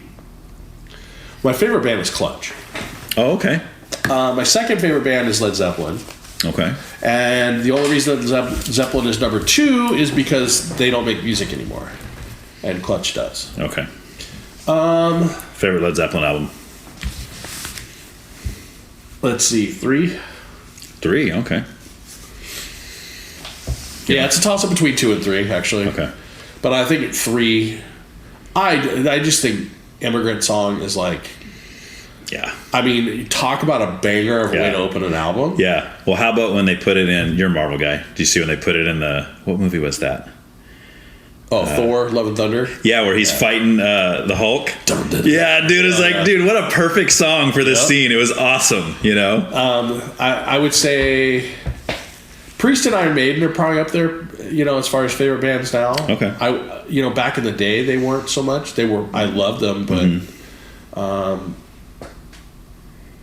I just find myself always going back to them. And that's how you know they last, right? It's the bands that you can still listen to 30 years later, 40 years later, and you're like, this still rocks. Yeah. Because there's a lot of bands for me that I'll be like so into them for sometimes years. And then 10 years later, I'm like, I even try to listen to it. I was like, I liked this? Why did I like this? Like that happens to me all the time. Yeah. From somebody like, I shouldn't say it like this, but like me working at a record store, you get introduced to a lot of music, a lot, all the time. And so I find myself liking so many different genres and so many different, artists. Right. And then years later, you go back through and you're like, oh, I've listened to that forever. And you put it on, and you're like, right. All right, what was I thinking? Wait. Right. What was the thought process here? Yeah. I remember, again, you probably remember this. I have a weird memory. But there was a time when I moved to San Diego for about 9 months, and I had all my CDs in one of those big Case Logics. It's probably like one of the 200 holders or whatever. All my CDs were in there. And I left it in my truck when I went to bed one night. Well, I woke up the next morning, somebody had smashed my window, stole my CD player and my whole Case Logic. And I was devastated because, music was everything to me back then. It's still a big deal today, but back then it was like, that's all. That was everything. And I was just devastated, like, oh. And I remember months later, again, I don't remember who we were hanging out with, but I was in the same place as you. I don't remember where this was. But I was telling you, it might have been at Boo Boo's, but I was telling you what had happened, and you had said, yeah, but like, how many of those are you really going to replace? And I thought that was a neat thing to say, because it's true. Like, we may have all these CDs, but how often do we listen to them? And if they're gone, are we really going to miss them? Like, is it really going to be a big deal? Some of them you will. And that's what I said. I said, well, honestly, a lot of them I've already replaced. I've already gotten them, back again, because I would listen to those all the time. It's funny. I don't remember saying that to you, but I do remember saying that to people, because that would happen a lot. Okay. And I would always there was 2 things I always tried to do working in a store. I never was a gatekeeper. Never. My whole pleasure about working in a store, and the reason I've worked in a store for so long, is because I loved turning people onto music. Yes. I loved introducing them to something they haven't heard before. Yeah. And that I took pride in that. The other was trying to be sensitive and compassionate to other people, because you don't realize that, like I said, you you don't realize the interactions, like how people take them, right? Or how they when they walk away, like, right? Did you hate my guts after? Right. You know, did you? Yeah. Not? I mean, you know what I mean? Like, right. It's so easily one way or the other. Yeah. But I remember saying that a lot because that was happening at that time to a lot of people. Oh yeah. And we didn't buy stuff in books, so it's not like we could get them, you know, get them back for people because unless they would come in and we call the cops. You know, right. Yeah. But I mean, what happened to you in San Diego, not right. here, but, right. But that was the case, and it's like, well, I mean, how many of those CDs? You know, you think about everyone would put the value on it. They don't put. They forget about the emotional value. Yes. So they put a dollar amount where it's like, well, that was $2,000 worth of CDs. And it's like, yeah, that sucks. But how many of those would you really rebuy? Right. Well, because back then too, a lot of times we'd buy an album, like we'd hear one song on the radio or whatever, and be like, oh, I'm going to buy that album. Well, you get the album and it kind of sucks. Like a lot of times that single's like not even the same, that's right? Pop music. Right. Exactly. That is pop music in a nutshell. Right. I remember the biggest example of that was Sugar Ray. Oh yeah. That song. Which one? Fly Away. yeah. There was no other song on the record that sounded like that song. Right. Well, because when they started out, they were kind of hard. Yeah, like they had RPM, and they had some of those songs where like, you're beautiful inside. He was like, whoa, this is like, it's like this, and then they morphed because of I think the success of Fly. They morphed, and their albums that came after that were like, what was that one? Every morning there's a halo hanging. It's like all this kind of poppy, like. But it worked for them. Oh, sure. Yeah, they probably gained popularity more so than they would have if they would have stayed in the rockier side of things, for sure. Well, plus Mark McGrath was a pretty boy. All the girls liked him. So, I mean, it was like. You know how smart that dude is? Oh, I bet. He's actually, like, so do you remember when they had, what did they call it? Music Jeopardy? No. It was like Jeopardy for music. Oh, dude, where's that at? It was on. I would love watching that. I forgot what it was called, but I'm sure if you went on YouTube, I bet it's there. Okay. He was one of the like. Bam, bam, bam. Oh, really? Bam, bam, bam. I was like, holy crap. Was he like a contestant or? Well, they would get musicians and celebrities on the show. That was how the show was done, I think. Yeah. And if I remember it correctly, of course. And it would be I'm trying to remember. But it was just a quiz show, but it was music. Yes, that sounds all awesome. I remember one time I sat there and who was I? I don't even remember which wife it was, but they were looking at me and they were looking at me with such disgust because I got the entire show right. Oh wow! One entire show. I sat there and got every answer. Yeah.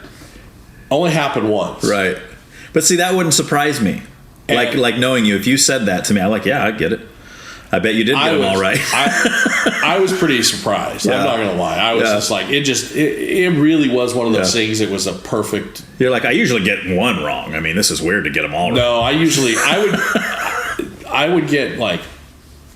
I mean, I would average maybe 50%. Okay.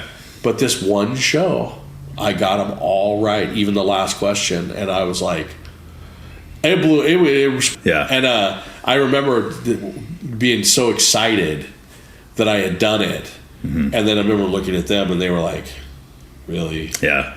And I was like, "Oh, thanks." Yeah. Way to suck the thunder out of that one. Yeah.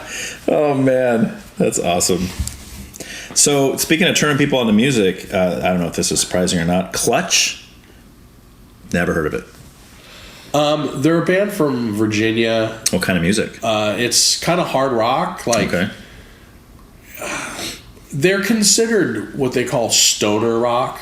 Okay. They're I'm really kind of tired of these little subgenres. Right. Yeah, me too. Because I don't know what they mean. Well, because they have doom metal, death doom. Yeah, that's not confusing. Then they have funeral doom. Then there's I know I'm forgetting one or two. Yeah. But that's just doom metal, right? So doom metal is like Black Sabbath and bands like Trouble or Candlemass. Is that because of the sound of the music or the lyrics? The sound of the music. It's the music has a sound. Okay. A lot of it's the tempo because it's like. Okay. Whether we're like rock would be like. It's faster. Right. Well, but the bands that are kind of Sabbathy, Zeppelin kind of worship that are a little faster are called stoner rock because it's hard rock. Essentially, it's just hard rock, but it's easier to put them in a box because they don't have. Not all of them have long hair. Right. Not all of them look like they walked off the Sunset Strip, kind of thing. And so the band, they've been around for at least 30. I mean, I discovered them. I got a promo at Record Outlet, and that was my introduction to them. Okay. It was Transatlantic National Speedway. Why am I? As a song or an album? No, it was the album. Okay. Is the I hope I'm not butchering it when I say I'm a favorite band and then I butchered the album. I hate it. But when you have so many things rolled around in your head at a certain point, right? It's like I'm lucky I got half of it right. Yeah. I get half of it right, but I think I got it right. Anyway, okay. I had heard a song prior to that, and I liked it, but not realizing who it was. They were on a label called Earache that had an album called Passive Restraints. It was an EP, and I was a big in death metal at that time, and really huge on the Roadrunner, Earache Records, all that sound. Those bands were like, I knew if I bought something from those labels that I would like the bands. Right. Again, pre everything for internet, right, kind of thing. Right. And so this promo showed up. They were signed to Atlantic, and it's a lamp with a deer hoof, and that's the cover, right? Did that draw you in? I remember looking at it and being like, and at that point in time, I listened to everything. I tried to listen to everything that came through the door. Okay. Because why not? Right. That's what they were there for. Right. And I was like, well, this is how you learn about stuff. But are you like a one listen, like, can you really know? Because some people can listen to something once and just know if they like it or not. For me, sometimes I'll listen to an album of a new band or something. I usually give it 5 shots. And it sounds like a lot. But the only reason I do that is because there's sometimes where I'll listen to something the first time and I'm like, I could take it or leave it. But then by the 5th time, it's like, oh my gosh. Like if something happens, like it just grows on me, or I don't know what it is. But then there's sometimes I'll hear a song and be like, okay, first time, there it is. That's awesome. It depends. So like for them, I listened to it and I instantly loved it. Okay. They have a song on there called "A Shogun Named Marcus." Okay. And his voice is really like really raspy, and a lot of people can't get past the voice. They've gotten a little more polished now from then, probably quite a bit. They still sound like the same band and everything, but it's probably the only band I've seen as many times. I've seen them 13 times. Wow. It's the only band I've seen that many times. I think I've seen Lagwagon like 7 times. Okay. Really? Are you a big Lagwagon fan? No. Well, no, I did like Lagwagon a lot back in the day. It just happened to be a lot of the shows I would go to, they were on the bill. Right. Kind of thing. Well, because they played a lot around here back then. Correct. Because they're from what, Goleta, I think? Yeah. I think I've seen Gwar 8 times. But that's right! Okay, memory. One of the times we watched that movie at your house. The one that was like, it was like the most... And at the time, I had no religious beliefs anyway. But I remember thinking to myself, man, this is like the most like anti-religion thing I've ever seen. Like they had a cross and they were like raping a priest with it, and like all kinds of, I'm going, my gosh, this is like, and even to my mind back then, I didn't care about stuff like that. But isn't it weird that they were exposing people to what priests were doing to kids. Sure, I'm sure they had a reason behind it. But I always I mean I know that it wasn't quite as I don't know how to say it or how to put it. It wasn't the most gentle way of making a point. Well, no. I'm just saying it wasn't their way of being exposing the truth. Right. It was just them like taking something and running with it. Okay. Yeah. But back to Clutch though. Yeah. They they have probably like 10 albums now. Okay. So if I was going to start listening to them tomorrow, what album would I start with? I would say try Beale Street to Oblivion. Okay. That's a good starter. Yeah, it's kind of in the middle. It's not in the middle. It's more towards the later, but I think it's one of my favorites. Okay. There's they have a lot. Like I said. Well, because I have favorite bands where like I have my favorite album by them, and then I have the one I would tell people to start with. Oh yeah. You know what I mean, right? Because my favorite by them is their self-titled record. Okay. But that's not the one I would tell people to start with. Yeah, exactly. Right. Just because. Yeah. Because it's a little too like I have a friend. I mean, I have my own examples of this, but I have a friend who likes the band Wilco, who I'd never really. I mean, he turned me on to them, and he had told me about them. I'd never heard any songs by them while I was at a used CD store, as I often am. That's where I get most of my stuff. And I saw an album by them, and it was like $1. I said, "Oh, I'm buy it and check it out. Maybe I'll like it, maybe I won't. If not, it's $1. Exactly. Who cares, you know?" But I remember telling him, "Oh, I got a Wilco album." He's like, "Oh, which one?" And I told him, and he goes, "What'd you think?" I said, no, I think it's pretty cool. He goes, "Oh, okay." He's like, "Yeah," because I wouldn't start people on that one.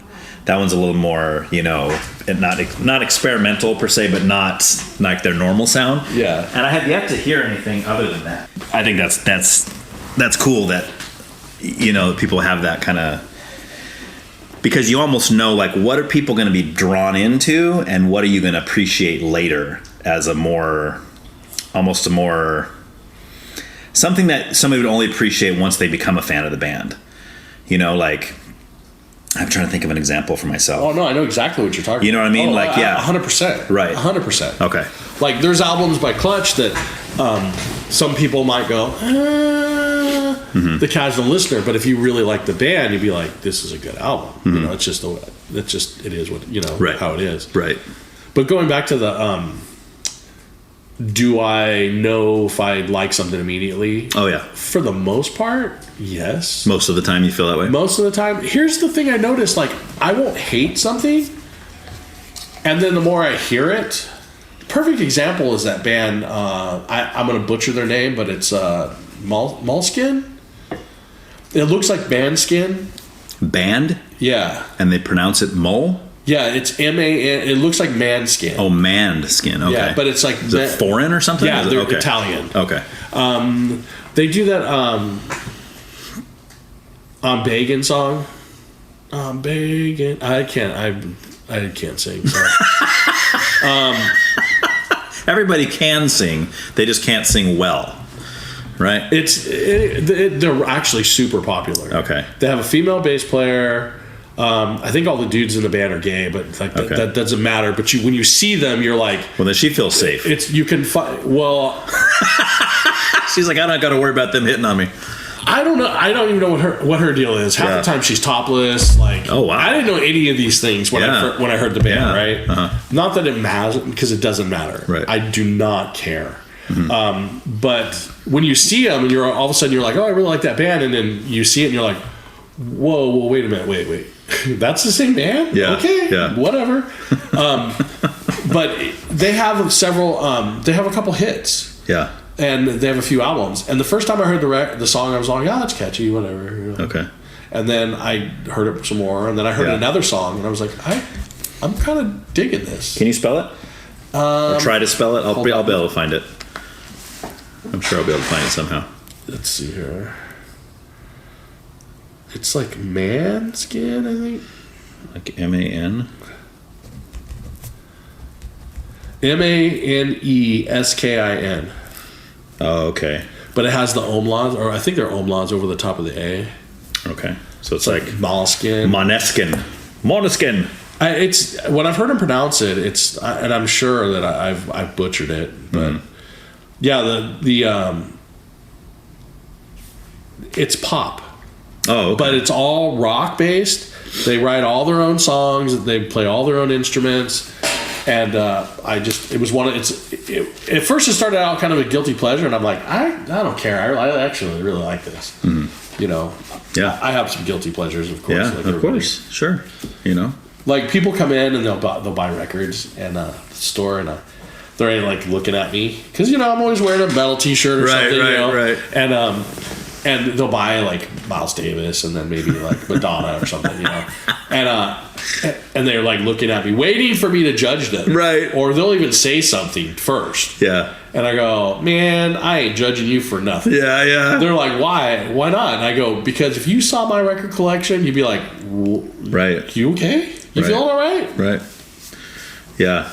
And I know what that's like because back to like Music Trader in San Diego when I was younger, I was probably 19, 20 maybe, and I used to feel that way going in there because I had just gotten into punk rock and I just I came in late to the game, but to this day it's my favorite, the 90s kind of skate punk stuff.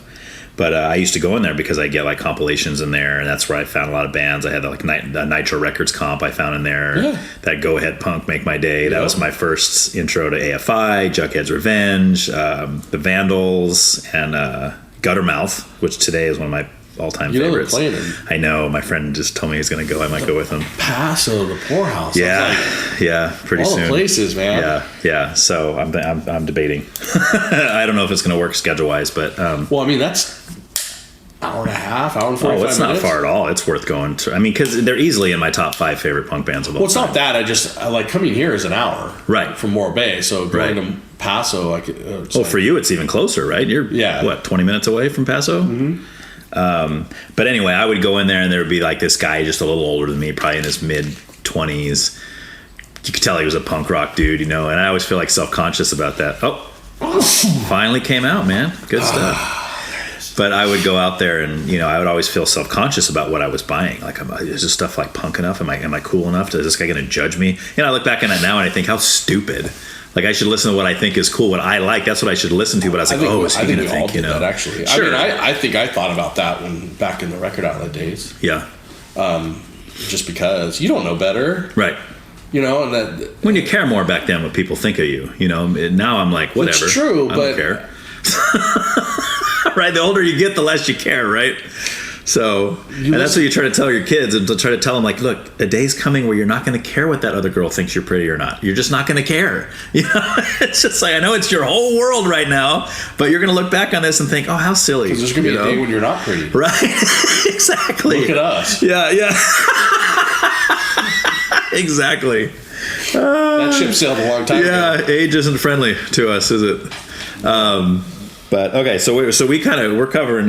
We're about at the 2-hour mark. So I want to ask one more kind of political question. To come off of music, and then we're going to take a little pee break, and then we'll get into spirituality stuff.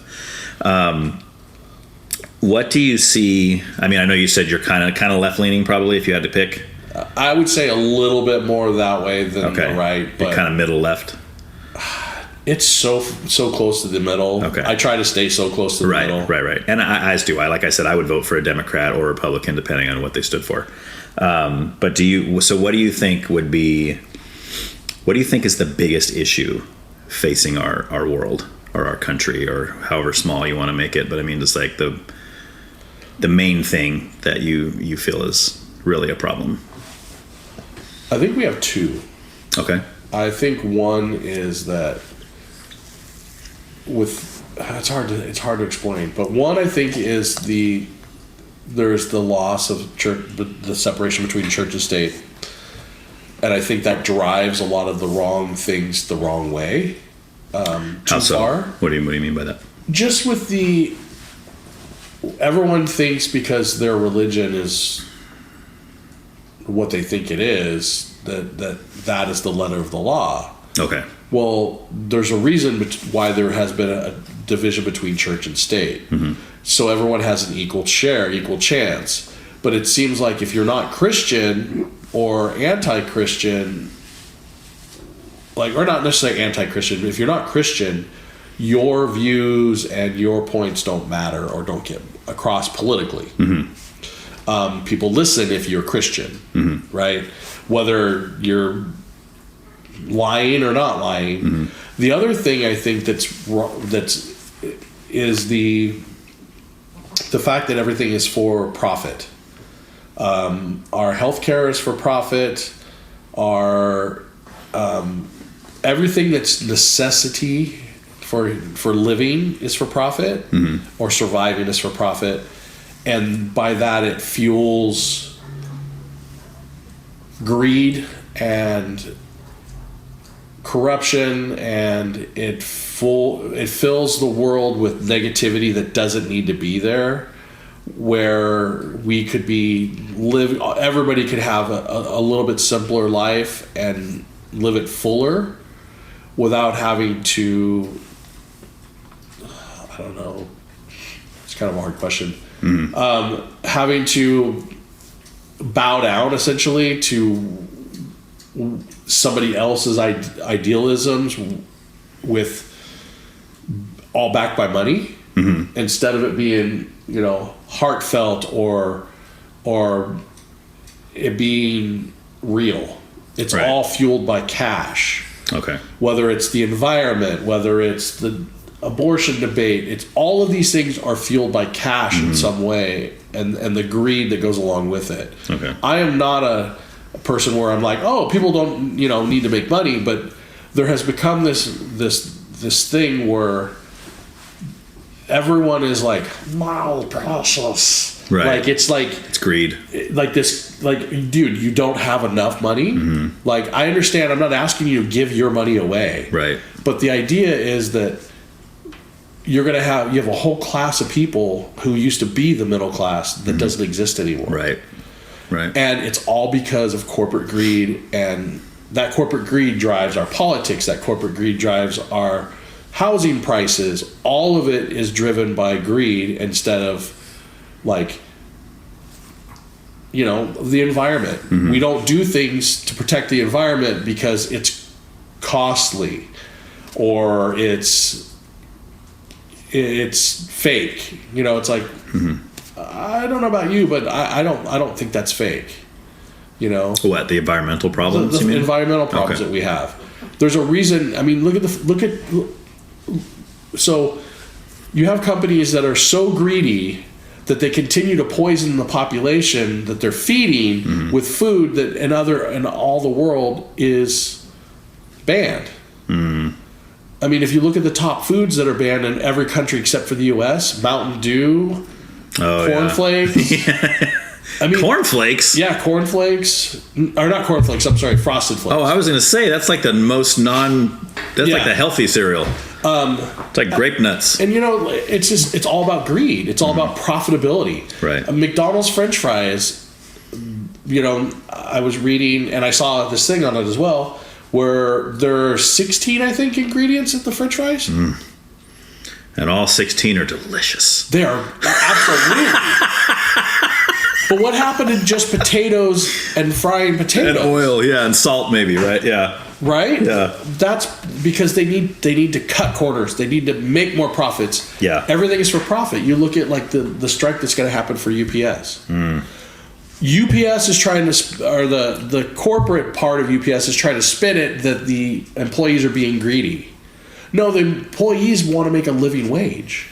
They want to be able to live, buy houses, support families, which you can't do that anymore on a regular wage. Not you in have California. No.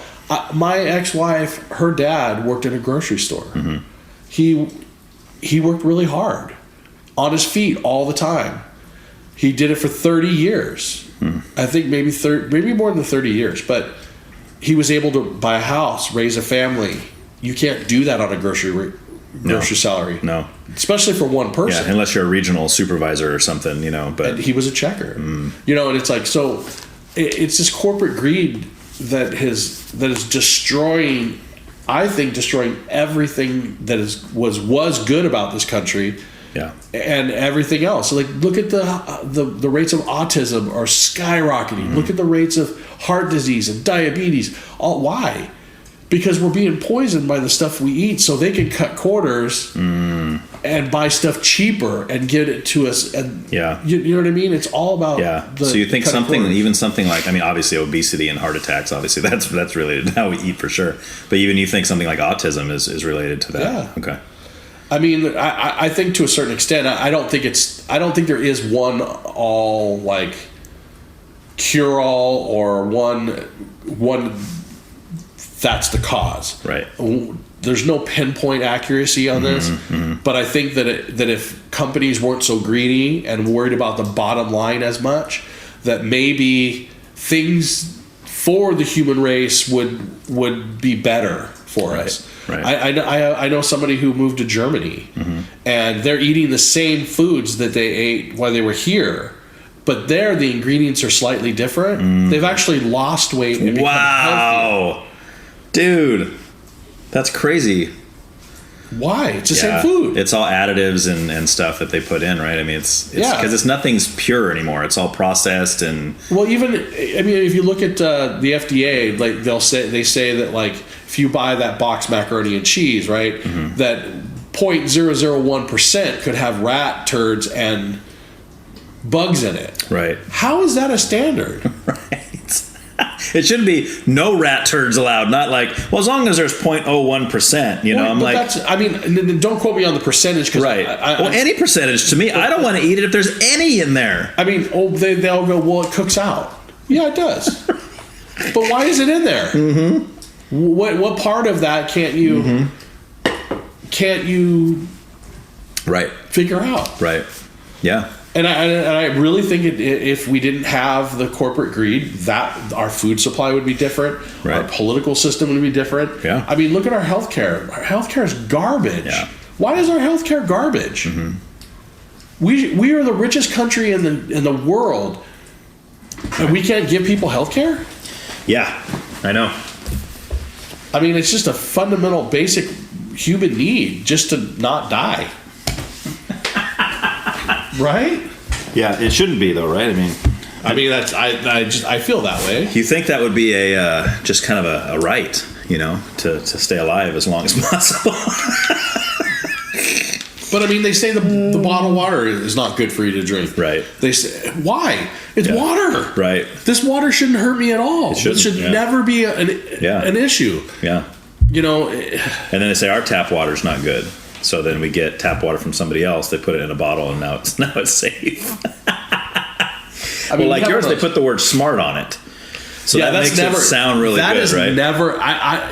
I can tell you from personal experience that I have probably drank a small pond of this, and it has not worked yet. As far as heightening your intelligence. Yeah. That's awesome.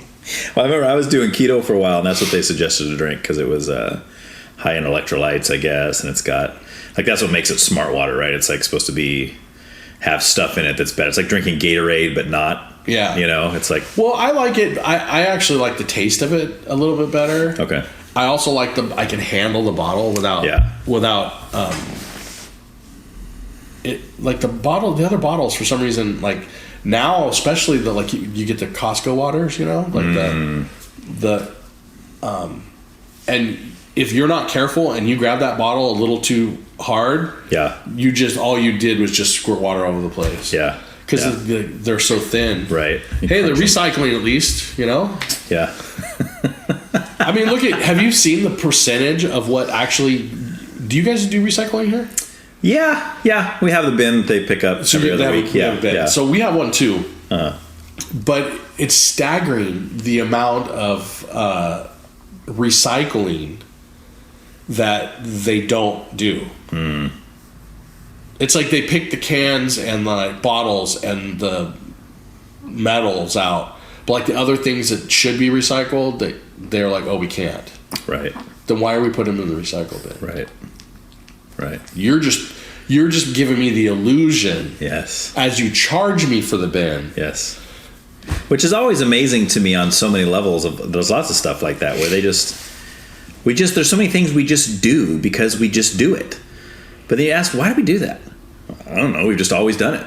Right? How often is that the answer? I don't know. We've just always done it. It's like, well, maybe we should stop doing it. Did anybody ever think about that? Yeah. So.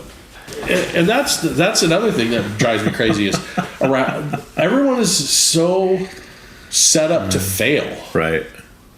Like I like financially, like I'm running the box for the Ren Fair next week. Okay. In San Luis. And nice. That's a pretty good size one out there, right? Yeah. Okay. Yeah, and so what's great is they're paying me. They're paying me what I asked for. Nice. And but until I get that check, I'm like treading water here, Right. financially. So I'm like, I just feel like no matter how much I work, I'm always set up to fail. Yeah. I'm like, I'm not afraid to work. I like the hustle, but I want to be, like, do you guys own your home?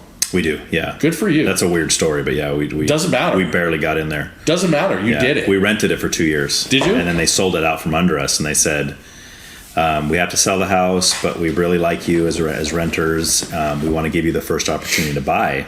I mean, Beth and I are like, no way.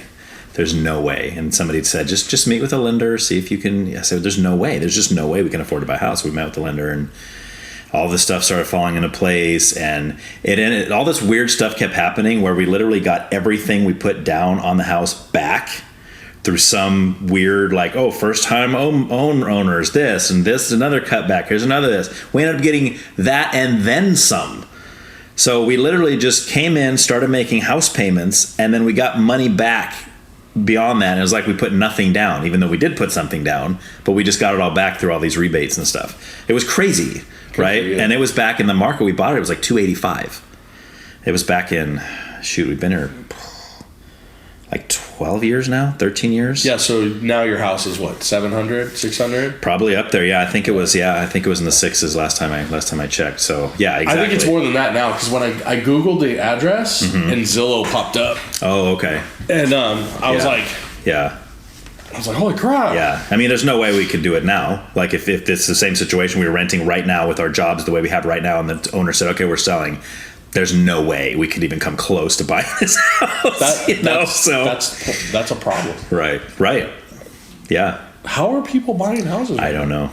When is that crash going to happen again? Right. I feel like it has to. Well, yeah, and it keeps teetering. Like, I have a friend who's a real estate guy, and he even told us, like, it's going to be soon. If you're going to sell, you should sell soon because it's going to happen. And this was like a year ago. And you guys don't want to sell, right? Well, we were looking at moving to Tennessee at one point. That's right. So it's not that we don't. I mean, why Tennessee? We wanted to get out of California. Yeah, definitely for a lot of reasons. I mean, both politically and I mean, there's a lot of reasons. That would be a whole other podcast to talk about that. But different reasons. But growing up here and being used to like the weather and stuff, like you go anywhere else, it's like, what? I know. What is this? You get above 85, you're dying. You get below 50, you're dying. Because you're used to Central Coast. 65 to 80 all year round, and it's just the perfect weather. So I want out of California. Right. And to me, it's not so much the politics. I don't care. Right. Whatever. Governor Newsom can suck it. Yeah. Whatever. But might be President Newsom soon. I honestly, in my honest opinion, I think he would do a better job than Biden. I just do. I think a sack of potatoes would do a better job than Biden. I think he's lucid, and that would be the key. But no, I'm tired of how much things cost here. Yes. Look, just your car. If you just look at your car, your registration is double or triple what it is in other states. Your gasoline is like 2 weeks ago I was in Colorado and it was $3.17. Nice for gas. Nice. On the way down here, I saw $5.99 and $6. Oh wow! Over $6. Did you drive? Yeah. Okay. No. I'm saying down here. Oh, today. from Morrow to here. Okay, gotcha. No, I flew to Colorado. And then my mom's registration is every 2 years. Oh, nice. And it's like it's way cheaper, huh? $75. Yeah. Yep. I've heard that in like every state but Cali. Yeah. She gets an oil change, it's cheaper. She gets tires, it's cheaper because there's no disposal fees. There's no tax on it. The insurance companies here, ridiculous. Yeah. Well, it's all that greed you were just talking about. Exactly. That's what it's all why about. am I paying, as a good driver, almost 50 years old, why am I paying $100 a month to have car insurance? Right. As if you're a 16-year-old who just got his license. Yeah. Exactly. Right. My daughter, when she got her license, her car insurance was cheaper than mine. Though she just had basic coverage, right? And I had full. I tried to keep full coverage, and then they pull these scams. All these companies now are starting to pull scams. So check this one out. I got a card for Famous Footwear because I needed shoes and I didn't have any money, and they were doing some kind of like get $25 off if you open an account. I was like, all right, whatever. So I bought two pairs of shoes, and then I paid on it. And back in January, I paid it off. I paid the card off. Boom. No balance. Nice. I get a letter about 2 weeks ago saying I owe them $30, that my account is past due. Of course. I go, what? How is my account past due? I paid it off. It was a zero balance. I call them. They go, oh, well, there was a $2 finance charge attacked to February, like on the February bill. How did you come up with that? Well, it's a finance charge because it's financing from the previous month. They put it on the next month, and I'm like, how do you figure that out though? Right. Because if I pay off my balance, 0% of 0 is 0. Yes, that's not. You don't have to be a calculus major to figure that one out. Nope. Right? Yeah. And so they're like, oh, well, so what happened was essentially that $2 hit the credit bureaus because after 30 days I didn't pay the bill. $2. For $2. Not once did they try to contact me. They have my phone number, they have my email address, and they have my home address. Okay? Not once did they try to contact me. No, because they want to charge you $30. I go and I look in the when it went on for 4 months. So now I've got to fight with the credit bureaus and say this is bogus. This bogus thing. This thing is bogus. That card was paid off in January. Right. And I called them. They got it straightened out. I ended up owing them $8. Right. I paid it just so it would go away because it's the only way it was going to go away. They took all the late fees and all that stuff down, but yet they won't write the credit bureau and say it was their fault. And I'm like, really? $2. And it went on for 4 months. And I go, can you see my account? And the girl goes, yeah. And I go, can you see my inbox? Yeah. Can you see any activity in that inbox? No. And I'm all, huh? Wouldn't you have put a note in that inbox saying that the account was overdue? Yeah, we're supposed to. Yeah. I'm all. And if you had notified me that I owed you $2, I would have paid you the $2. Right. But you didn't. Yeah. Now it's, well, we're really sorry, sir. No, sorry doesn't cut it. Yeah. How sorry are you? But there's nothing they'll do. Really? They're going to make you pay the $30? No, I got it down to 8. Oh, okay. But yet, so I have 4 months of delinquent payments on my credit report now. I tried when I went to Colorado. I was broke, and I had to go because I had to be there for my mom. Right. And I hit up my credit cards, and I was like, "Hey, look, I need to just make sure I can cover my rental car, right, for 1 day. I'm renting a car for 1 day, but what they do is they do a deposit. If it's a regular credit card, it's $300. If it's a debit card, it's $500."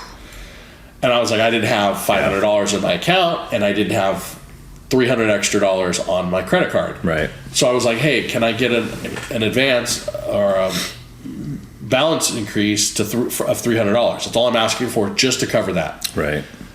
Oh, we'll have to let you know. Okay. I get a letter back. Because of those dings on that credit report. Sorry, I don't mean to Stop pointing at me.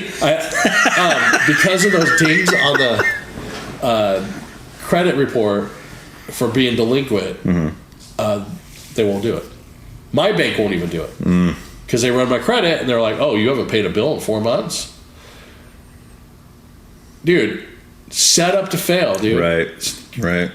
You know, and they're not notified. I was late on one of my other bills the other day. I have all the notifications set up. I have email. I have text. Like, they're supposed to text me a week before the bill is due.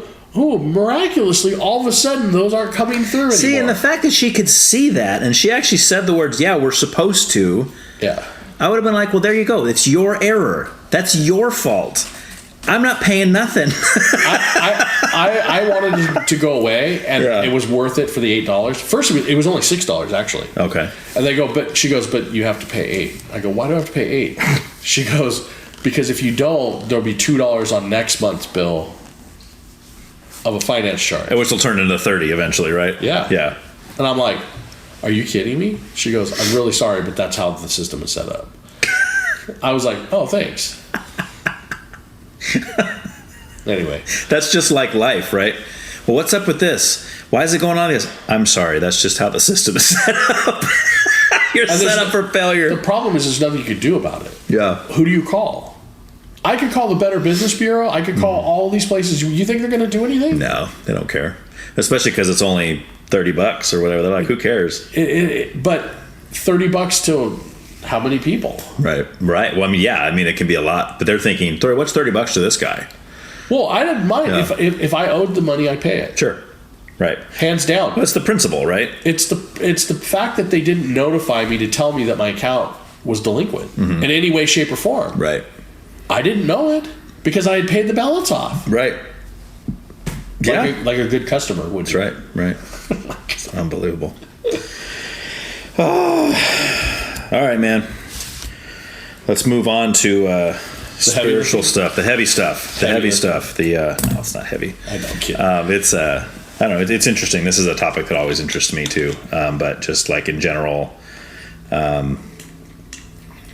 just spirituality. I mean, do you have any kind of belief in any kind of God at all? Or are you only atheist? Satan's real? Okay.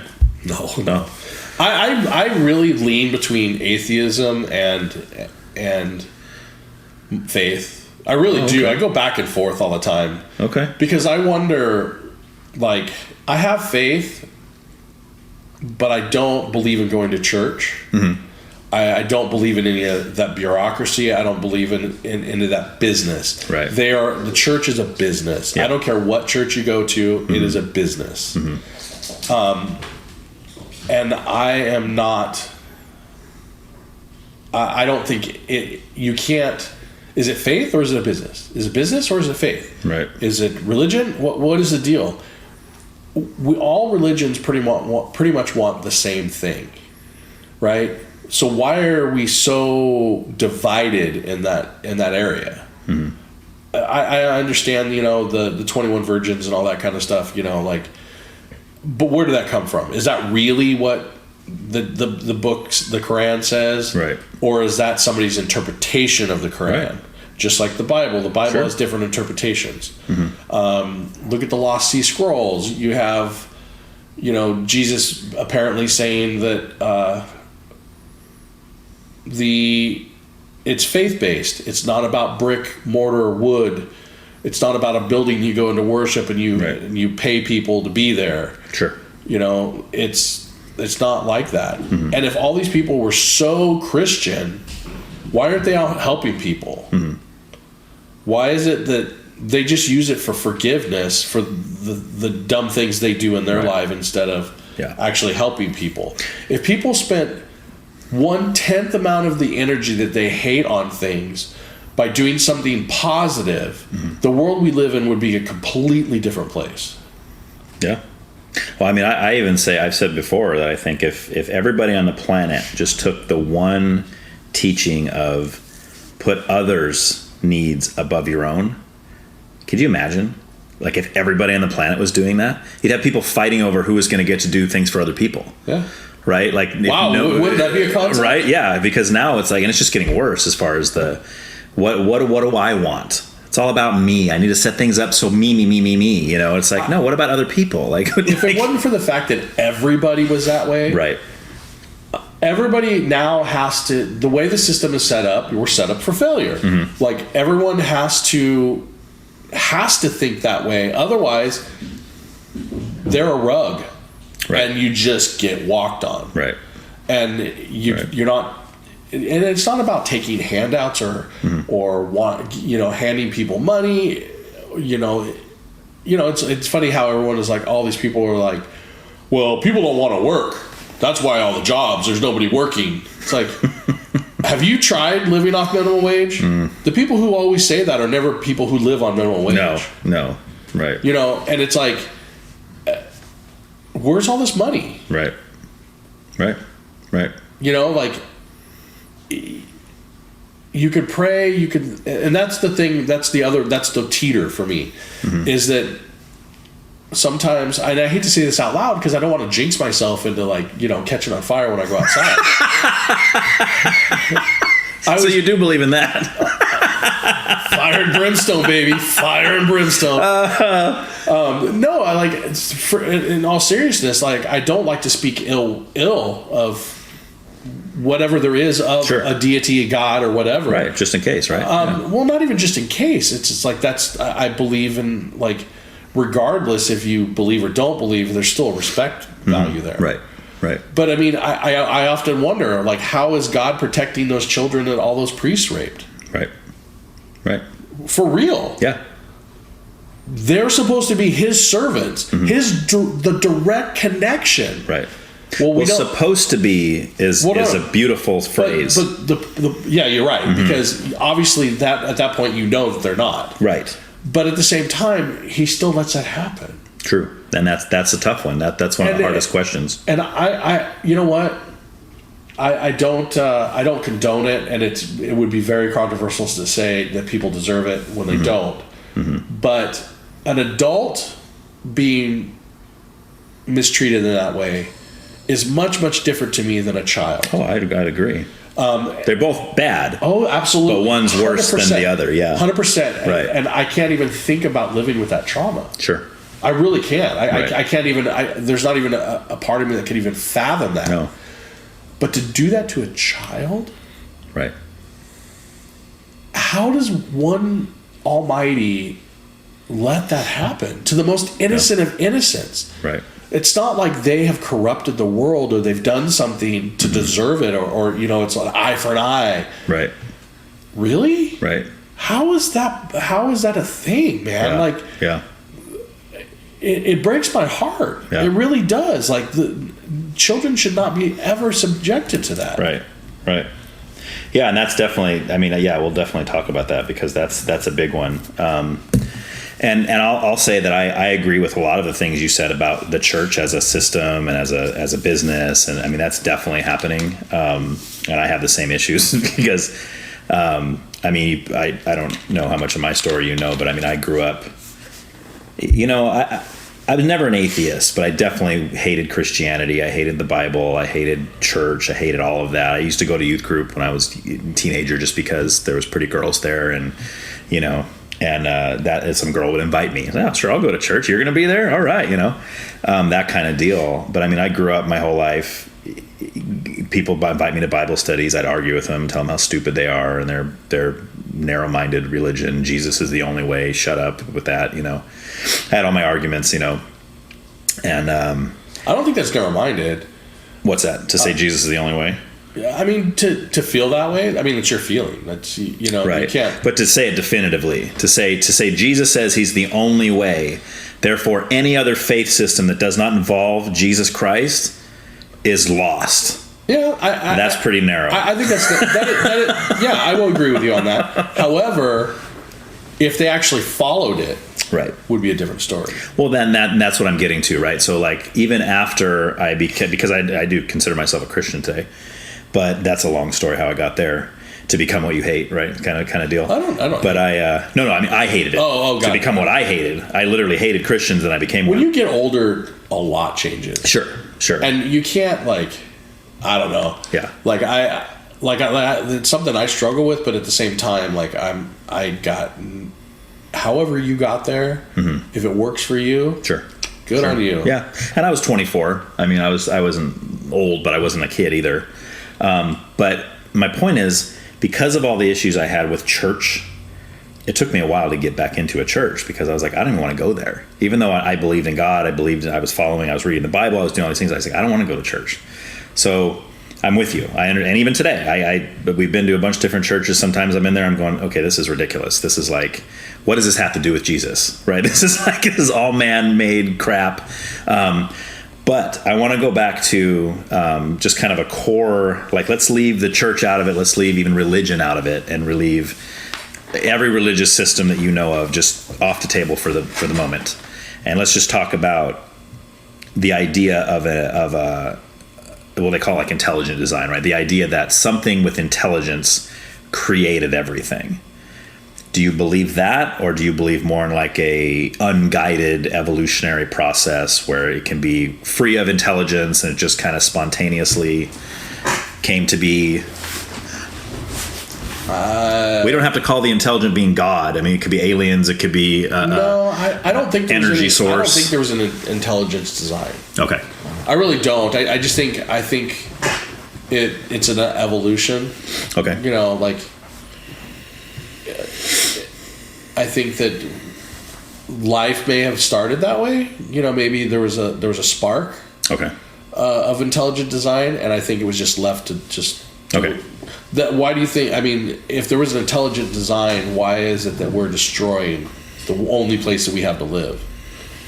Well, that could be because of free will, right? I mean, if we have free will, we can decide to go destroy things, right? Yeah, I don't see the logic in if there is this grand design. Was the grand design to is this an experiment? Mm-hmm. You know, is this could be? I mean, where we're talking right now could be. No, that's what I mean. I don't know the answer. Right. I don't have an answer. I don't even know what to even think about it. To be honest, right. I don't. But do you see any kind of design within this world? Like the example you use are things like a painting or a building. Like if I was to show you a painting on the wall or in an art gallery, and I said, what do you think of that painting? You say, oh, well, it's a picture of a lady next to a well and she's singing and there's notes coming out. And it's telling a story, right? There's intelligence there. And I said, well, nobody painted that. It just appeared there one day. We have no idea where it came from. It's just natural chance. It just happened. You'd probably say, well, that's pretty ridiculous because in order to paint a picture and tell a story like that, obviously somebody with some kind of intelligence had to have put that together. You know what I mean? Yeah, but if you go to another planet, the planet's just dirt. Right. As far as we know. Well, yeah. Yeah, there could be invisible creatures living there. I mean, who knows? Maybe our eyes aren't able to see them. There's always that. Hey, you can't put anything out of question. Right, especially when you're dealing with outer space because we know so little about what's out there. What I mean is from what we know. From what we know, like, life is created from,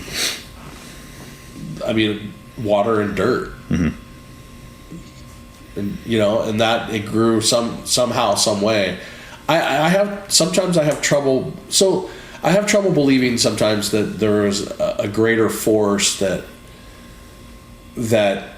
flipped the switch and then started everything. Mm-hmm. Like where I still believe that there could be a force that helps us and defines us and guides us to a greater design, maybe. Mm-hmm.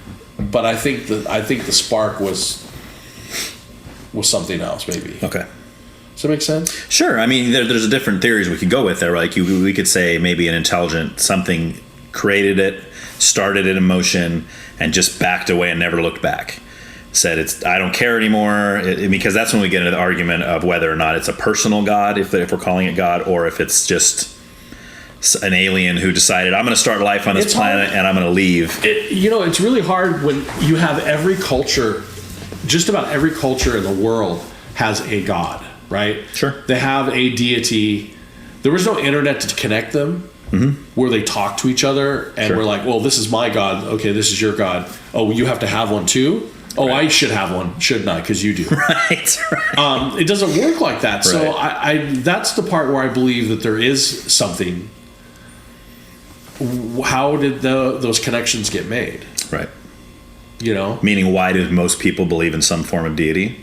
Well, yeah, back from, just even cave paintings. Yeah. You know, you have people who believed in something, and there was, they worshiped the sun, you know, the Egyptians, or look at all the Egyptian gods. Well, the Egyptians didn't communicate with the, natives in New Guinea. Sure. So where's the New Guinea's deity from? Right.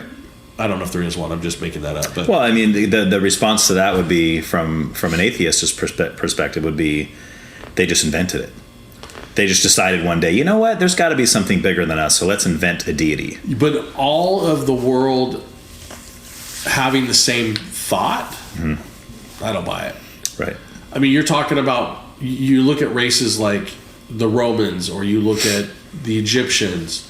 Those were advanced civilizations for whatever reason. However, there's still controversy on how the pyramids were built. But right. There's aliens, obviously. Some people think it. Stonehenge, there's another one, right? That was aliens. It had to be aliens. Some people think it's time travel. Yeah. Ooh, there's a good one. Maybe, I don't know that I buy it. Guys from the future came and built it, and then went, left it there for us to see and go like, wow. Somebody out there knows who built that, Somebody somewhere. And the other thing is what if it was just the world's biggest joke? Yeah. Yeah. Played by who, though? Like, a joke implies intelligence also, right? You have to be intelligent in some form some time to make a joke. Like, I'm just going to pop around the world, build these crazy things, and then all of humanity forever is going to be like, what the Yeah, exactly. See, if it was me, I would have just put a picture of my butt everywhere. Yes. You're like, what is that? And then be, who is this guy? Yeah, exactly. Yeah, exactly. So that's awesome. I don't know. I really don't know what to think, to be honest with you. Yeah. I don't really think about it. I just know that we exist, and my goal in existence is just to keep existing. Yeah. I don't go to church. My problem with the church is every time I go, I get crapped on somehow. I went to a play, went to a Christmas play, and the pastor goes, "Okay, if you believe, come up to the front." Boy, that's one way to single out people. And that's exactly what he did. Wow. Leave all those heathens in the crowd so we'll know who they are. And I was like, you really didn't just do that, did you? And you know what church it is? It's the one off of Santa Maria Way, that big one. Oh, PC, yeah. Pacific Christian, yeah. Yeah, that's the one. I was there for a play. Okay. And I was like, really? Come on. Like, you've got to be kidding me. That's horrible. And then every time I go to a church, something like that happens. Yeah. Right? And I'm just like, can't I just sit in the back and just and just observe and just feel comfortable? Well, and here's what's unfortunate about that, right? Like we get back to people and the word supposed to be. You said a while ago, they're supposed to be God's servants. They're supposed to be this. You have all these people that have the name of Jesus on their foreheads and on their buildings, and they're doing all this stuff, but you go in and a lot of times it's stuff that's not what Jesus taught. Right? So we really have to be careful with distinguishing, because if we're going to discount Christianity, it shouldn't be because those who claim to follow Christ are being stupid and doing the wrong thing. If you notice, I'm not discounting Christianity or the teachings of Jesus. Just the church, which is good. Because I don't believe them. Right. And you shouldn't if they're not lining up with what they claim. They claim to follow Christ. If they're not following his teachings, then what are they doing? The only pastor that I've ever ran into that I didn't want to drive a stake through his heart like a vampire. No, I'm just kidding. Was I forgot his name, but he was the pastor at Oak Park Christian Church and AG. Okay. When my wife and I were having problems, we went to him for counseling. Okay. And he was great. Nice. He was great. And I was like, you know what? If I was going to go to a church, I would go to this church. But you never did. Nah. No, because I don't like the whole I have to be there every Sunday. Right. if I'm not there every Sunday. And it's like, here's the thing.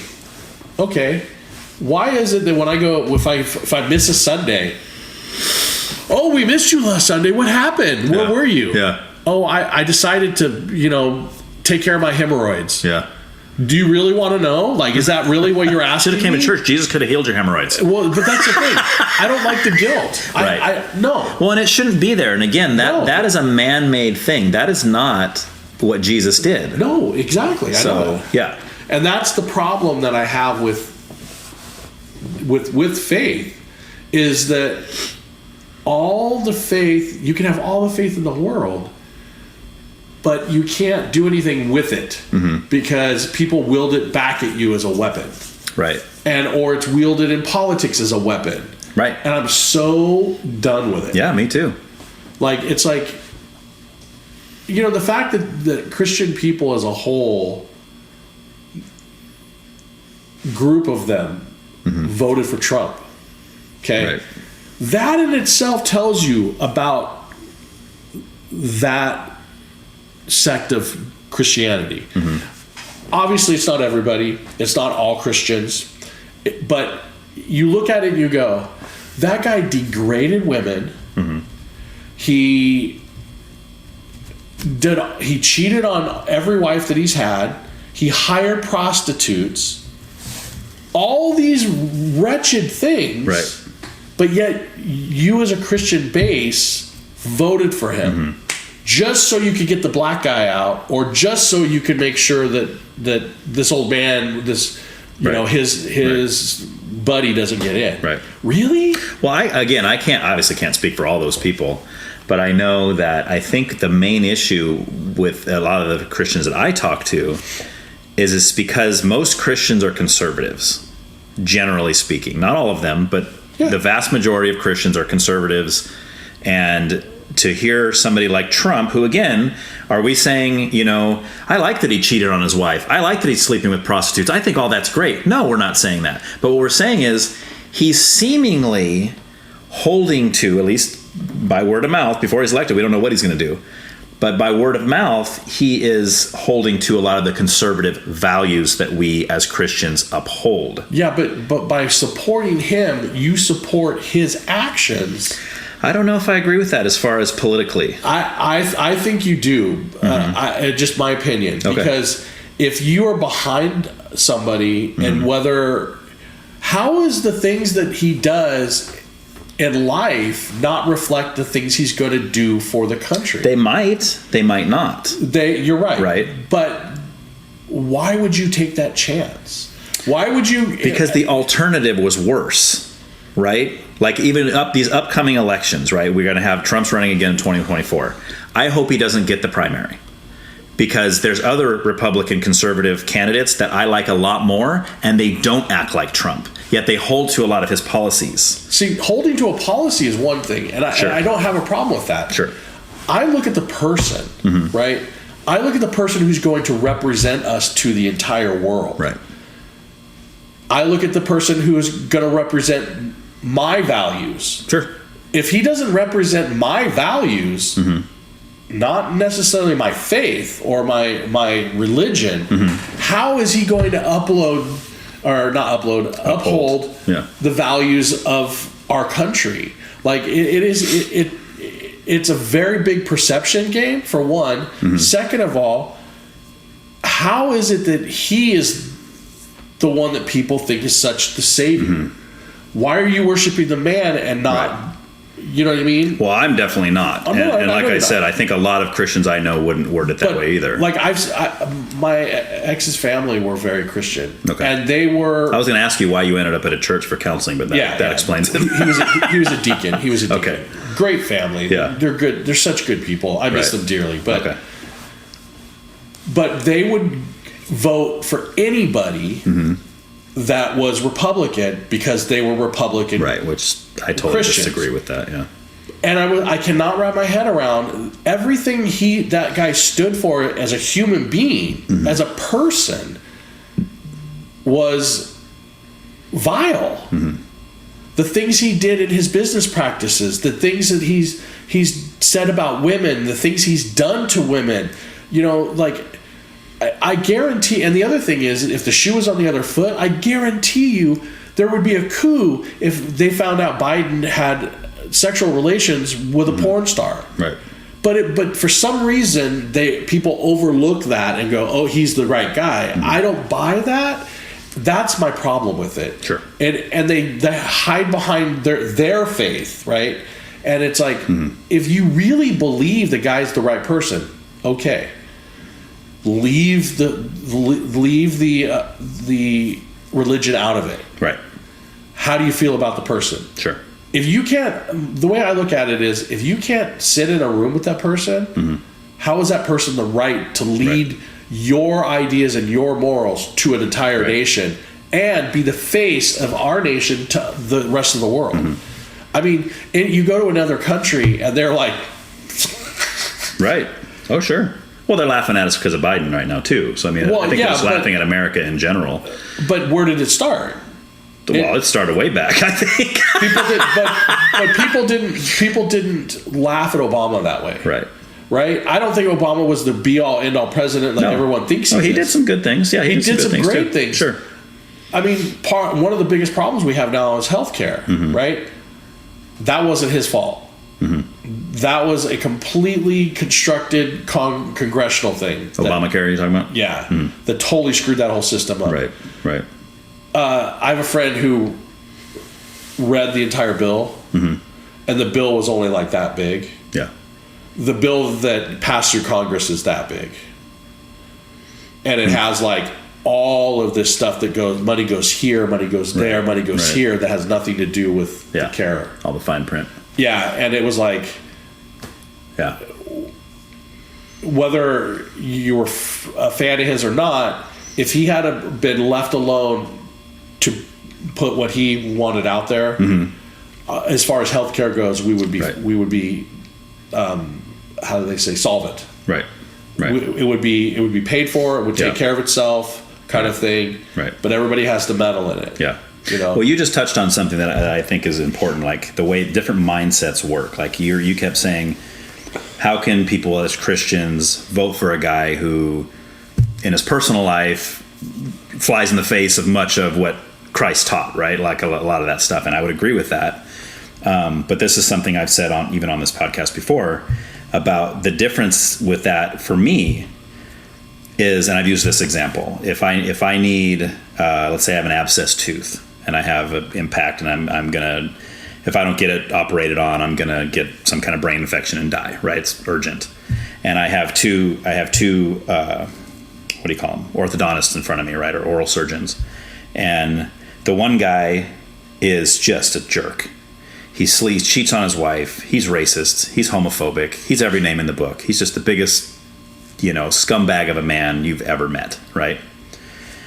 But you look at his record, and nobody's ever died on his table before. He has a 100% success rate with oral surgery.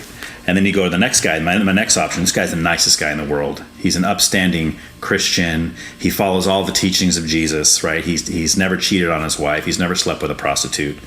But 5 out of 10 people die on this table. Who am I going to go with? I'm going to go with the scumbag. Why? Because he's going to fix my tooth without the 50% chance of killing me. Correct. So that's kind of the way I look at voting for who's going to run the country. I don't like his personal life. I don't like the guy as a person, but I don't care as much. But I talk to other people, and they do. They care greatly about who the man is as a person, where I'm thinking more like, no, what's he going to do for the country? Do you see what I'm saying? Like, what's the end goal? But his decision-making are processed through the way he lives his life. They could be. So if I would look at policies he put into place, let's say he put in a policy that said it's okay for people to sleep with prostitutes and cheat on their wives, then I would say, dude, no, that's wrong. Don't do that. What are you doing? You know what I'm saying? I see what you mean, but you're also comparing an orthodontist who's a piece of junk to who is the face of our nation. Sure. Who is, whether we get taken seriously as a nation or not taken seriously. And he always, everything he did for his needs first, not our needs. Do you know he has controlling, the pipeline that was going through? He has stocks in that company. Right. How is that not? You should not be a part of that decision-making process on either side. But by Biden shutting it down, we've had problems now, right? We have problems because the oil companies are trying to make a point. Make the people suffer because you didn't let us have what we wanted. You think it's a hissy fit? Oh yeah, absolutely. They do it they do it all the time. Right. The oil companies do it to this country all the time. Oh, we had to close a plant because we had to close it down for environmental reasons. So what do? Gas prices shoot up. And the demand, there's a shortage.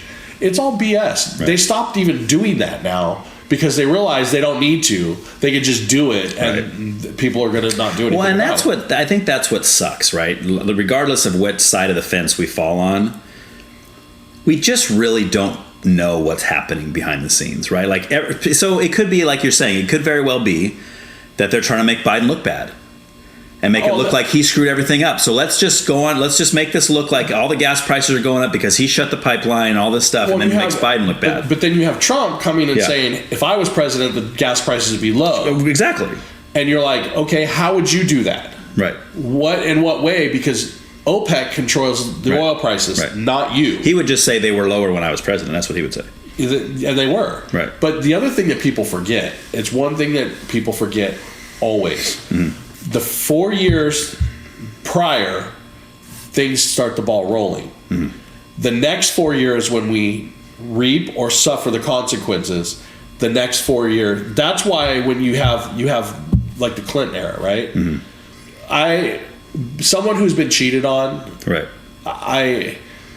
It really bums me out. You're passionate about that, yeah. And so, to me, that's not a good leader. Sure. Somebody who puts his needs, his wants, and his desires in front of the largest nation of the world. No, I would agree with that for sure. But the next 4 years, the next president that came in, we were doing great.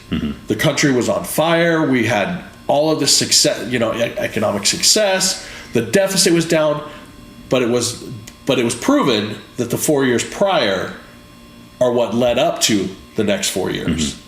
The same thing is happening now with the Trump administration.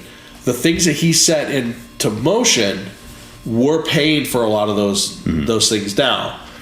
Where Biden, I don't know what his problem is. I don't know.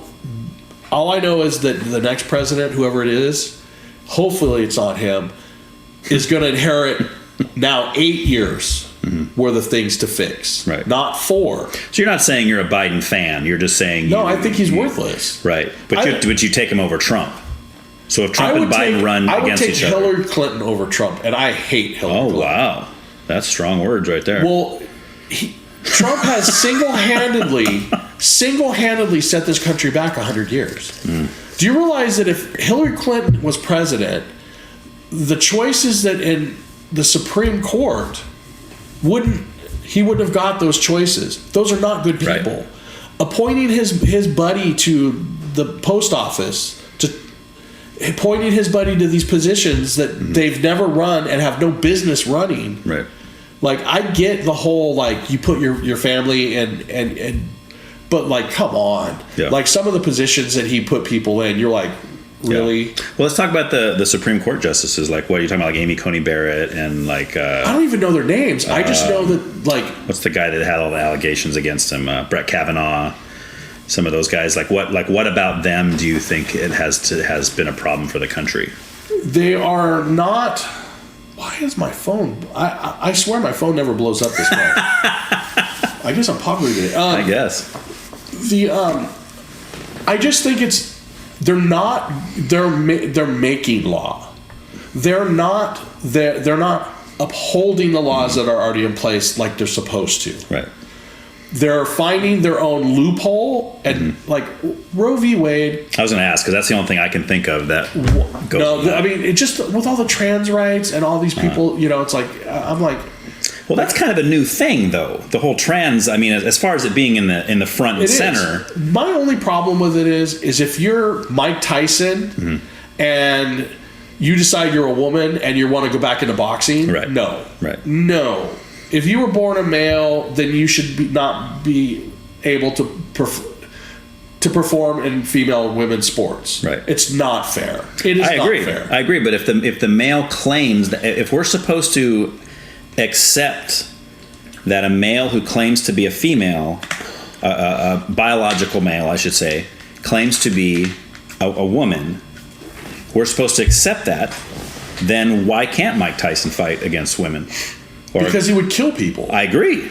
But in principle, if we're supposed to accept it, then we should accept it all the way across the board, right? No, because you can't. You can't accept it all the way across the board. It cannot be accepted across the board. Well, on smaller scale, somebody like Leah Thomas, and he's the swimmer who identifies as a woman now, so he's been swimming against the women and just destroying them. Do you feel the same way about that? Even though he's not killing anybody. Absolutely. Like Tyson would be literally killing people. The idea, I mean, one punch and for sure. But that's what I'm saying on a smaller scale, where he's not literally hurting people, but he is dominating the women's swimming sport. And why is he dominating? Because he's biologically male. Correct. Yes. And that's but we're not allowed to say that. But that's what I'm saying. I'll say it all day long. I have nothing against trans people. I don't whatsoever. I don't either. If that is your thing, sure. And what my thing is always this: what happens between consenting adults is none of my business. Right. As long as it does not involve animals or children, right. I don't care. Right. What you do does not bother me. Not me either. But there are certain things that come to a head when you just cannot put somebody who was born a biological male in the role of a female and expect them not to be better than the female. It's not fair to the females. Of course. I'm right there with you. And it's obvious. Right. But do you see why it's allowed in some cases? Because if we're opening the door, once you open Pandora's box, and we're saying, if you identify as a woman, you literally are a woman. Then how can you in the same breath tell that person, and even though we accept that you are a woman, you cannot compete in women's sports? Because they're like, wait a minute, I thought I was a woman. I think that there has to be limits to it. Right. There has to be. Right. Like when it becomes to competition, like sporting events or things like that, it's got to be a no-go. Right. Things that affect other people. Because I'm with you. If a guy wants to say he's a woman and wants to dress as a woman and wants to be in a relationship with a man, whatever, I'm like, hey, you do yourself. That's fine. You go for it. But as soon as you start pushing that into my world or anyone else's world and saying, and you have to this because I'm this, that's where I'm like, no, sorry. But see, and that world needs to understand that I am not sitting there as just a regular person, not as a media, not as a spokesperson. I am not sitting there going, you have to do this because I'm male and I say so. Right. So don't point that finger back at me and say, well, I'm not a man anymore, I'm a woman and you have to take that. Right. I don't have to. Right. But I'm going to give you your space. I'm going to give you your respect. Yep. And I'm going to allow you to do what you think is right for you. Okay. But when you start pushing that on other people or you start taking liberties that you shouldn't be taking, sure. There is, like, the Mike Tyson one I think is a perfect example. I think it was a senator. He was like, they were talking about trans rights, and he was like, to the guy there was a gay guy talking about it, and he goes, so if Mike Tyson decided that he was, would that be fair? And he goes, yes. And everyone in the world knows that he's a stone cold killer. Right. How? No. But the guy's scared to say it. Right? Correct. Because he's scared of the backlash. But there shouldn't be any backlash for having an opinion about. If you were straight up anti-trans, anti-gay, anti-whatever, right, that would be different. If you were straight up going, no, that's wrong. It's against God. It's wrong. Right. Then that would be a different story. But do you think a person's allowed to have that opinion as long as they don't act on it?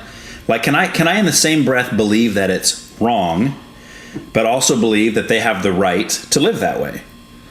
Right? Like, I'm not going to harm them. I'm not going to throw bricks at them and say, I hope all trans people die. We need to eradicate these people off the planet.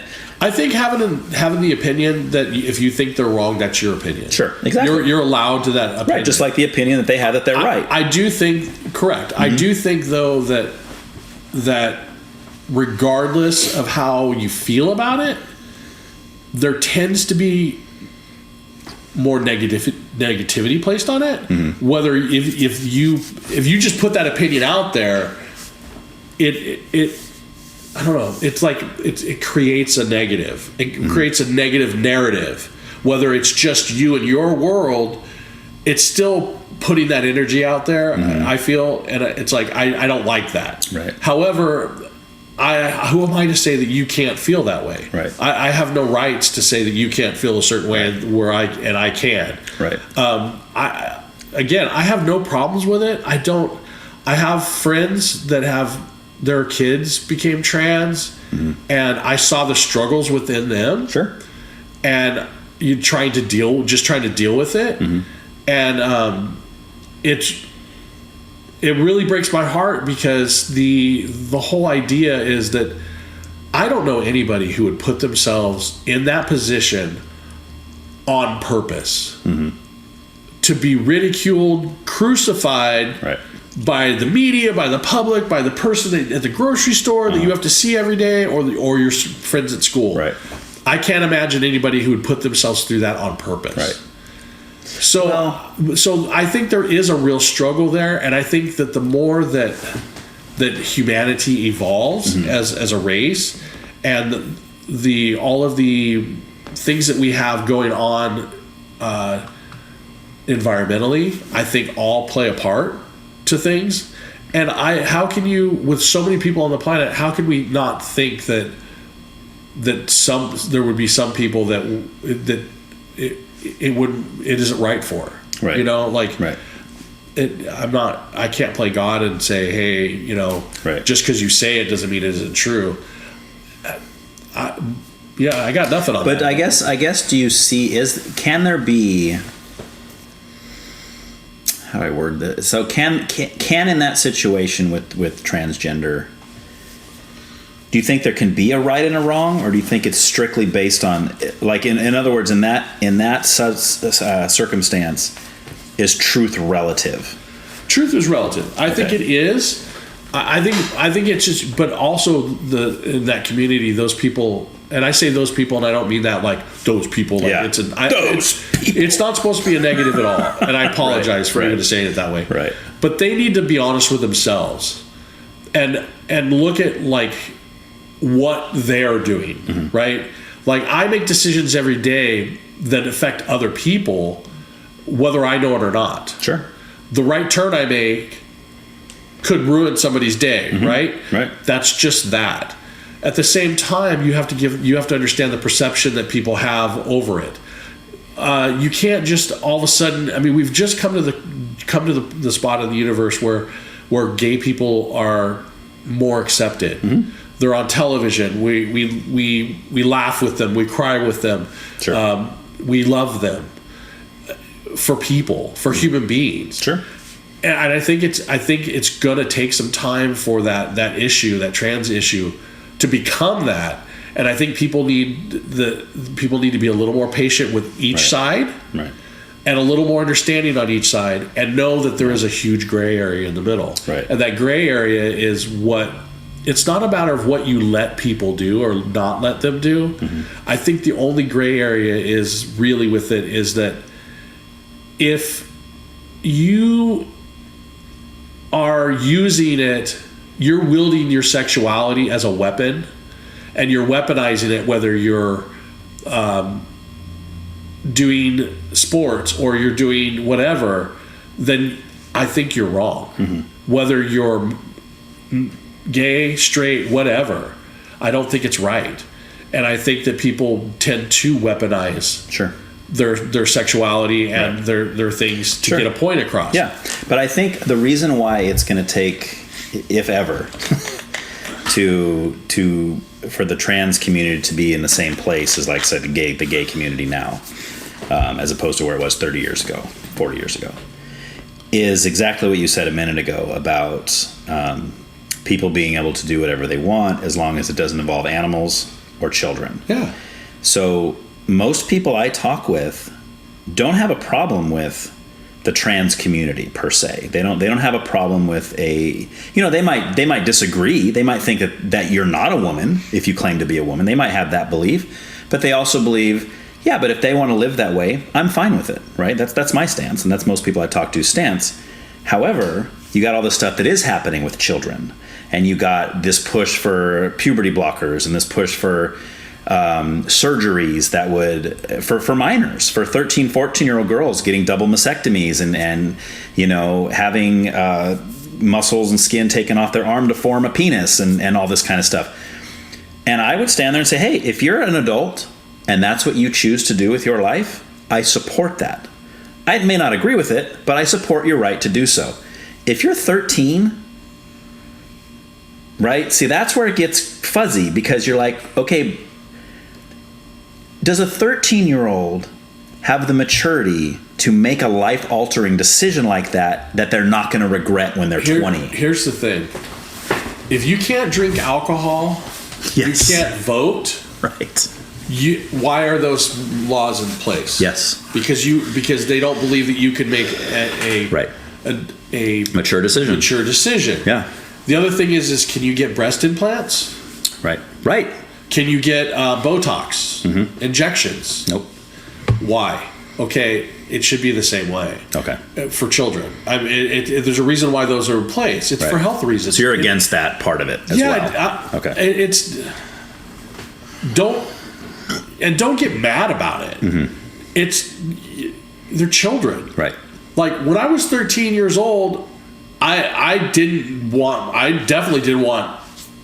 think that way. Sure.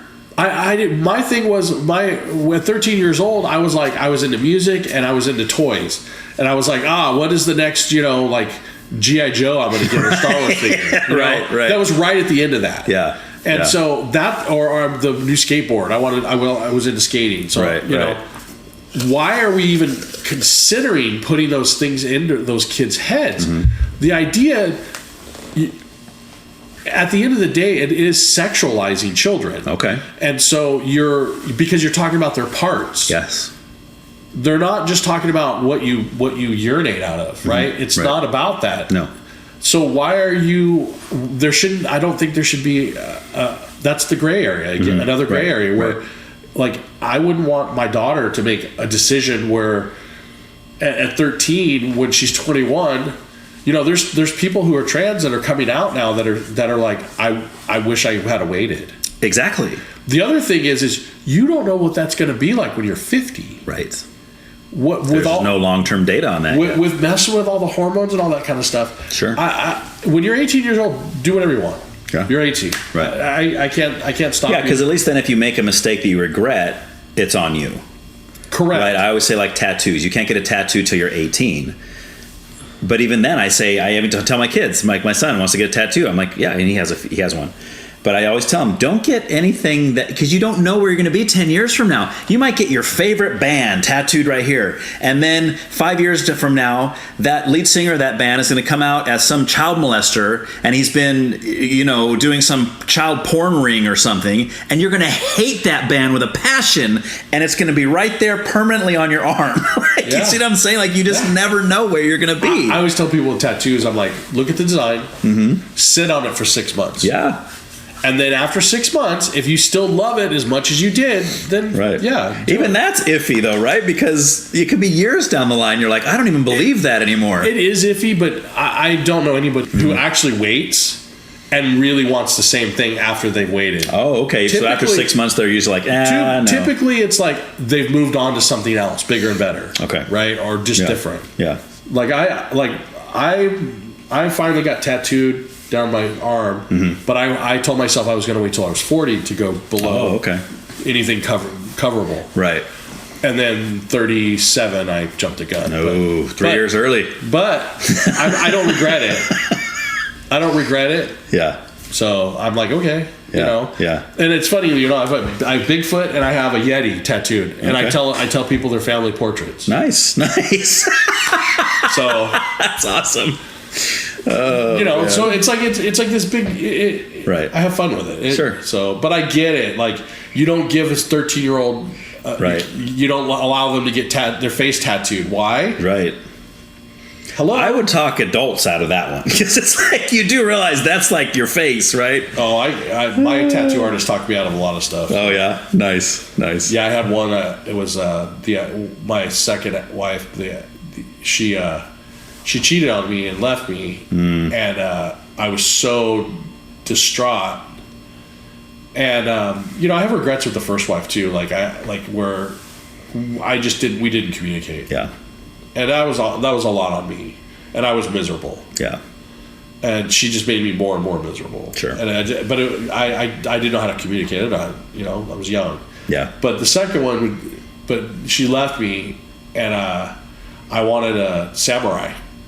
Like a sword or like an actual person? A samurai holding a severed head. Oh, okay. With the body and then like the sword with all the blood on it. And it would have been your ex-wife's head? Yep. Whew, that's harsh, man.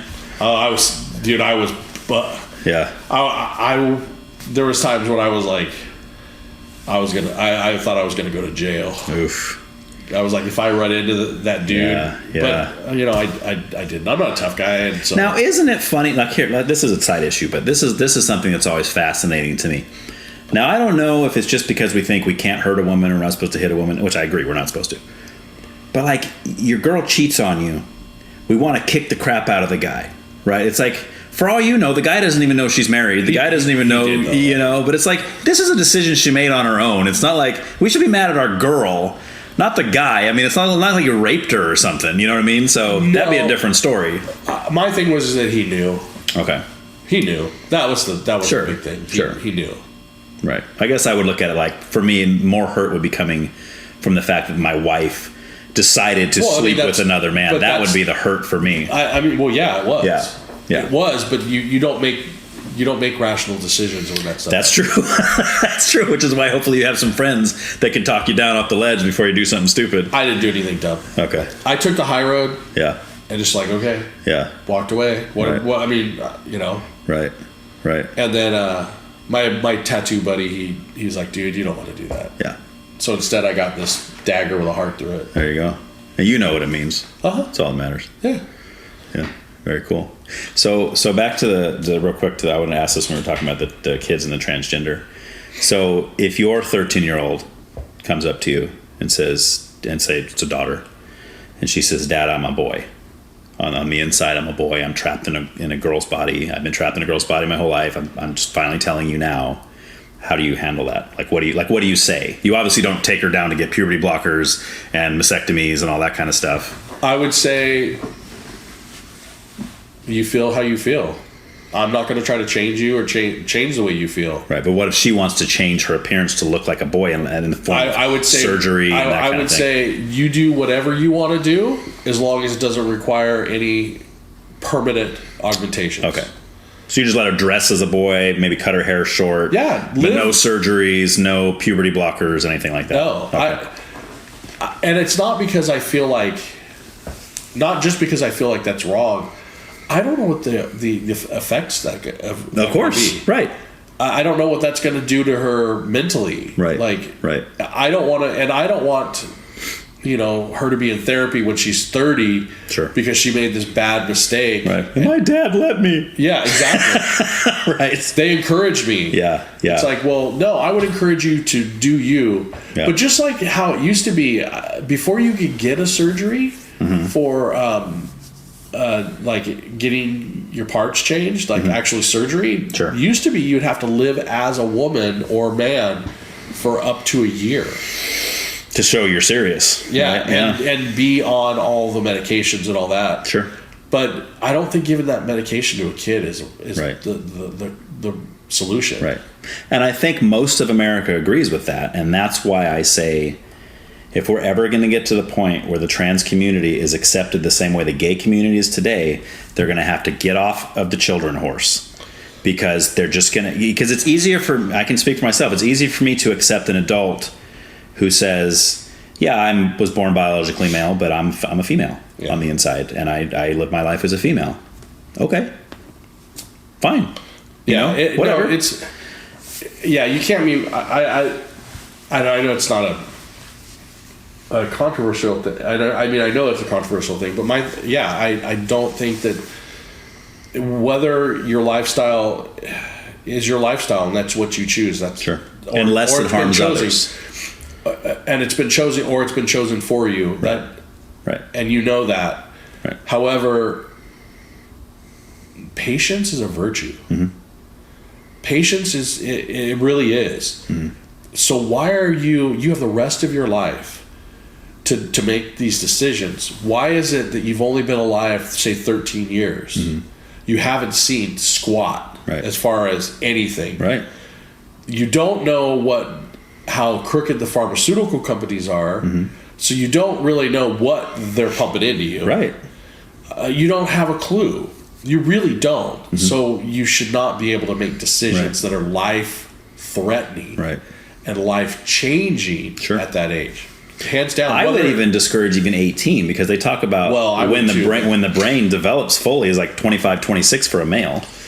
You know, I mean, there's things I thought when I was 18, 19, 20 that had I have acted on then, like, I mean, I thought totally different now than I did then, you know, and I'm glad I didn't. I personally think, I mean, this is just my opinion, but I personally think that the legal age for adults should be 21. You shouldn't be allowed to vote, drink, smoke, do anything until 21. Right. But that's... Right. I don't think you should be allowed to vote till you're 40.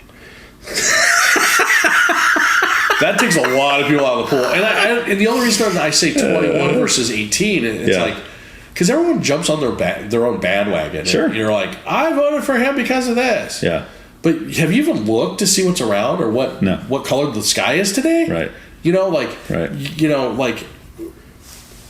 Yeah, but there's people trying to lower the voting age to 16. And I'm like, ugh, I don't know. I mean, I know why they're doing it.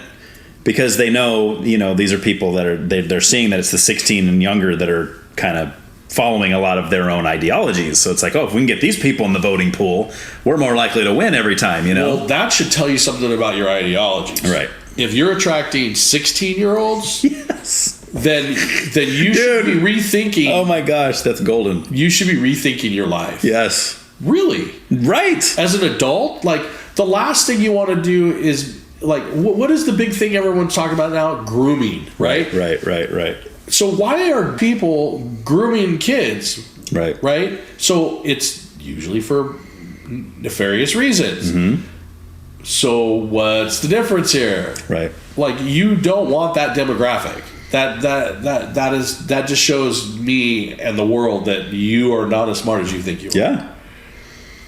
That's brilliant, dude. I've never even thought about it like that before. But that's true. Like, if whatever your worldview is most appealing to those that are not mentally mature enough yet to have really good thoughts, what does that tell you about your thoughts? You know, it's like going. It's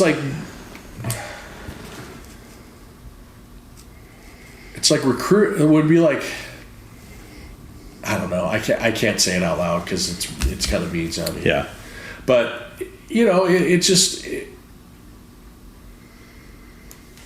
like recruiting generals from, you know, Walmart greeters. You're like, do they have the skills to make those decisions? Right. They're older, they're smarter, but wait, do they have? No. Right. No. Right. It's just not. And that's what it should be based on to me. But if you go that route, then people are like, oh, that's offensive. Because now you're saying ageism. This person, it's some ism, right? It's some form of prejudice in one way or something. It's like, no.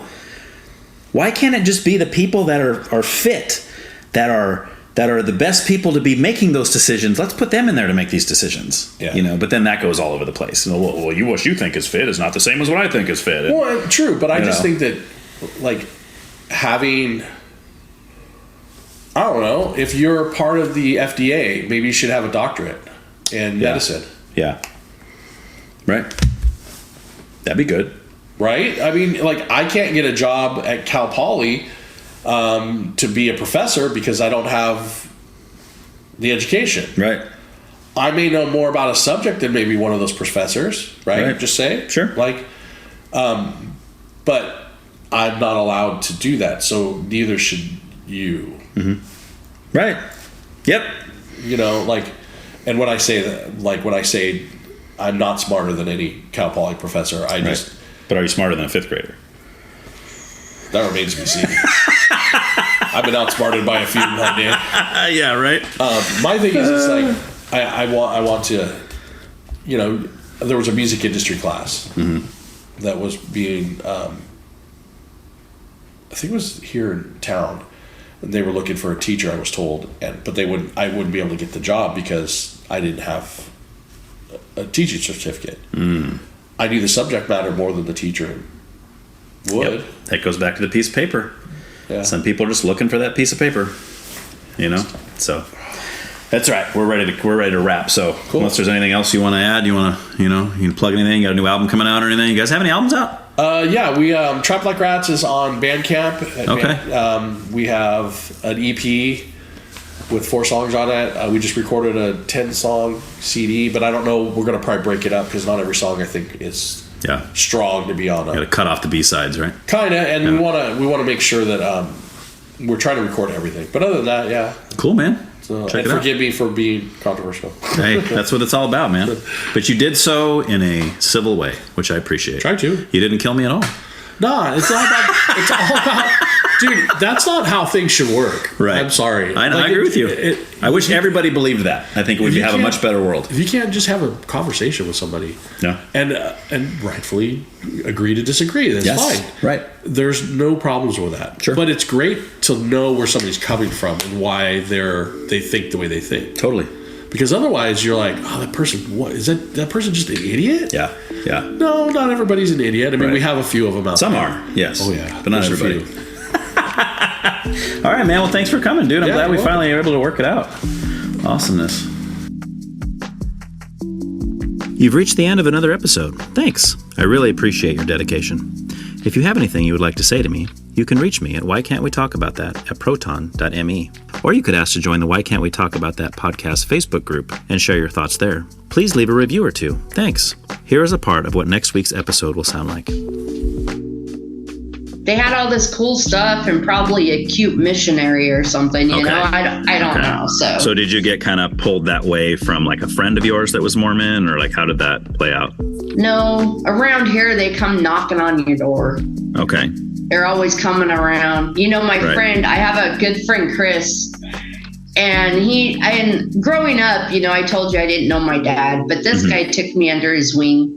And he was like my dad. He was the closest thing I had to a dad. So, and he's a biker dude, you know, he's really cool. So I always called him my big, bad biker dad. But he would love it when those people would come around knocking on the door. He'd see him down the street and he would run to his bedroom, strip down naked, go grab a beer and open up the door stark naked. He stopped them from coming to his house. They do not ever come back. Oh, boy. So if you ever want to get rid of them, that's how you do it. Right. Yeah.